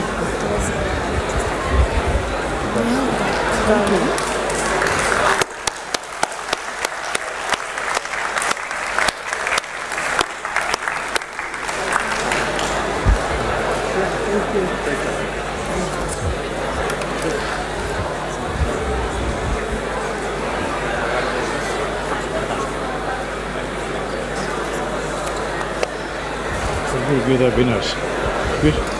వాళ్ళ వస్తారు మనకి బయట తెస్తున్నారు. Last but definitely not the least, we'll be having the winners. We now request all of the jury to join us on the stage. We also request Dr. Shantana Tautam, CIO Telangana Government, and Dr. Surabhi Gupta to also join us to announce the finalists. Guys, this is the final award. Any guesses for this one?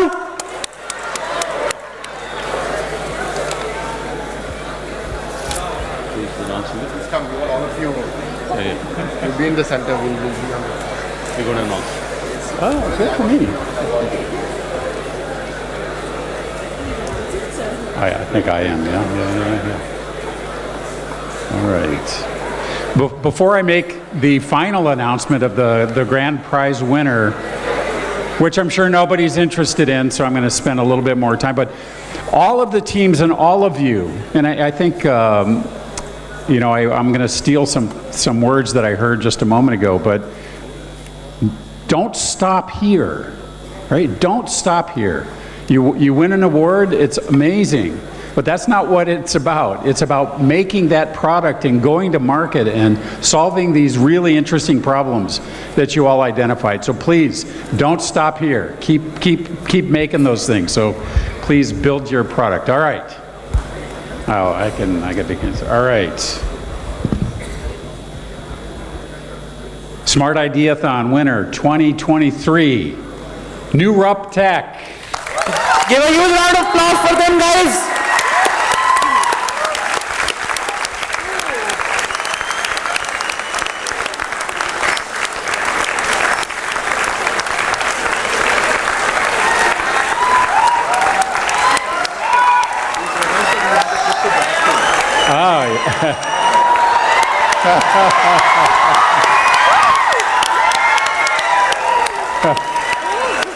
We'll see you in Boston.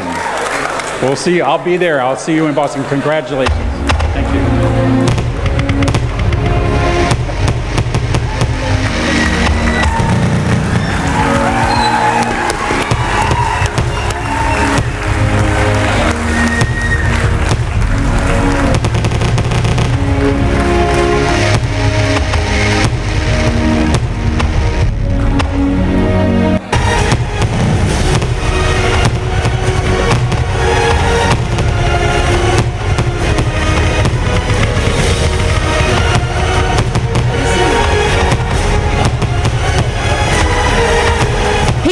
Orissa University of Technology and Research. I'm sure your faculty and your management, your parents, everybody are proud of you. Keep it up.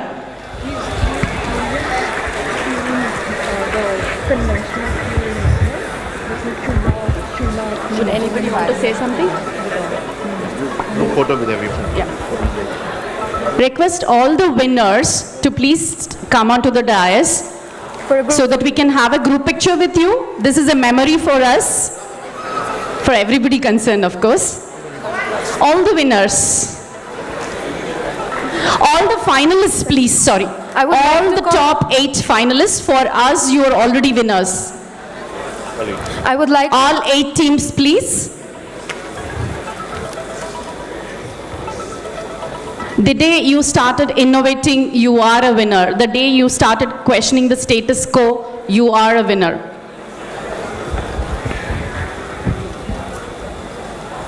I would like to call Bharatwaj Sir, Secretary of GITAM. Please come onto the stage. I have a quick announcement to make here. As the CIO of this state, all the 8 winners and also like whoever submitted their ideas to this very prestigious Smart Ideathon from Government of Telangana State Innovation Cell, will be happy to extend support to you guys when it comes to either prototyping or moving your innovation into the market. So please do reach out to Sridevi and she will connect you to me, and we'll support you guys in all the ways possible. We wanted you guys to scale up and become more successful.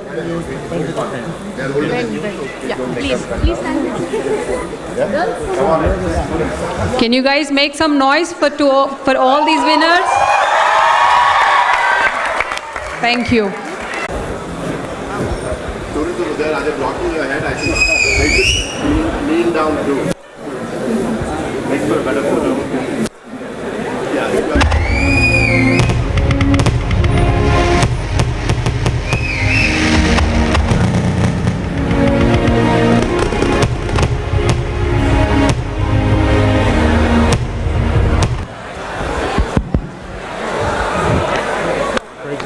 This wouldn't have been possible with all the volunteers and the team, BDC, which has made this event a grand success. Request all the volunteers to come onto the stage for a group picture. Team BDC, please join. Let us all have a group picture. This will be a memorable moment. All E-Club members who have been volunteering day and night for the last 1 month. What you're seeing today is the result of top 8 teams. Please stay back for a while. Top 8 teams, please stay back for a while.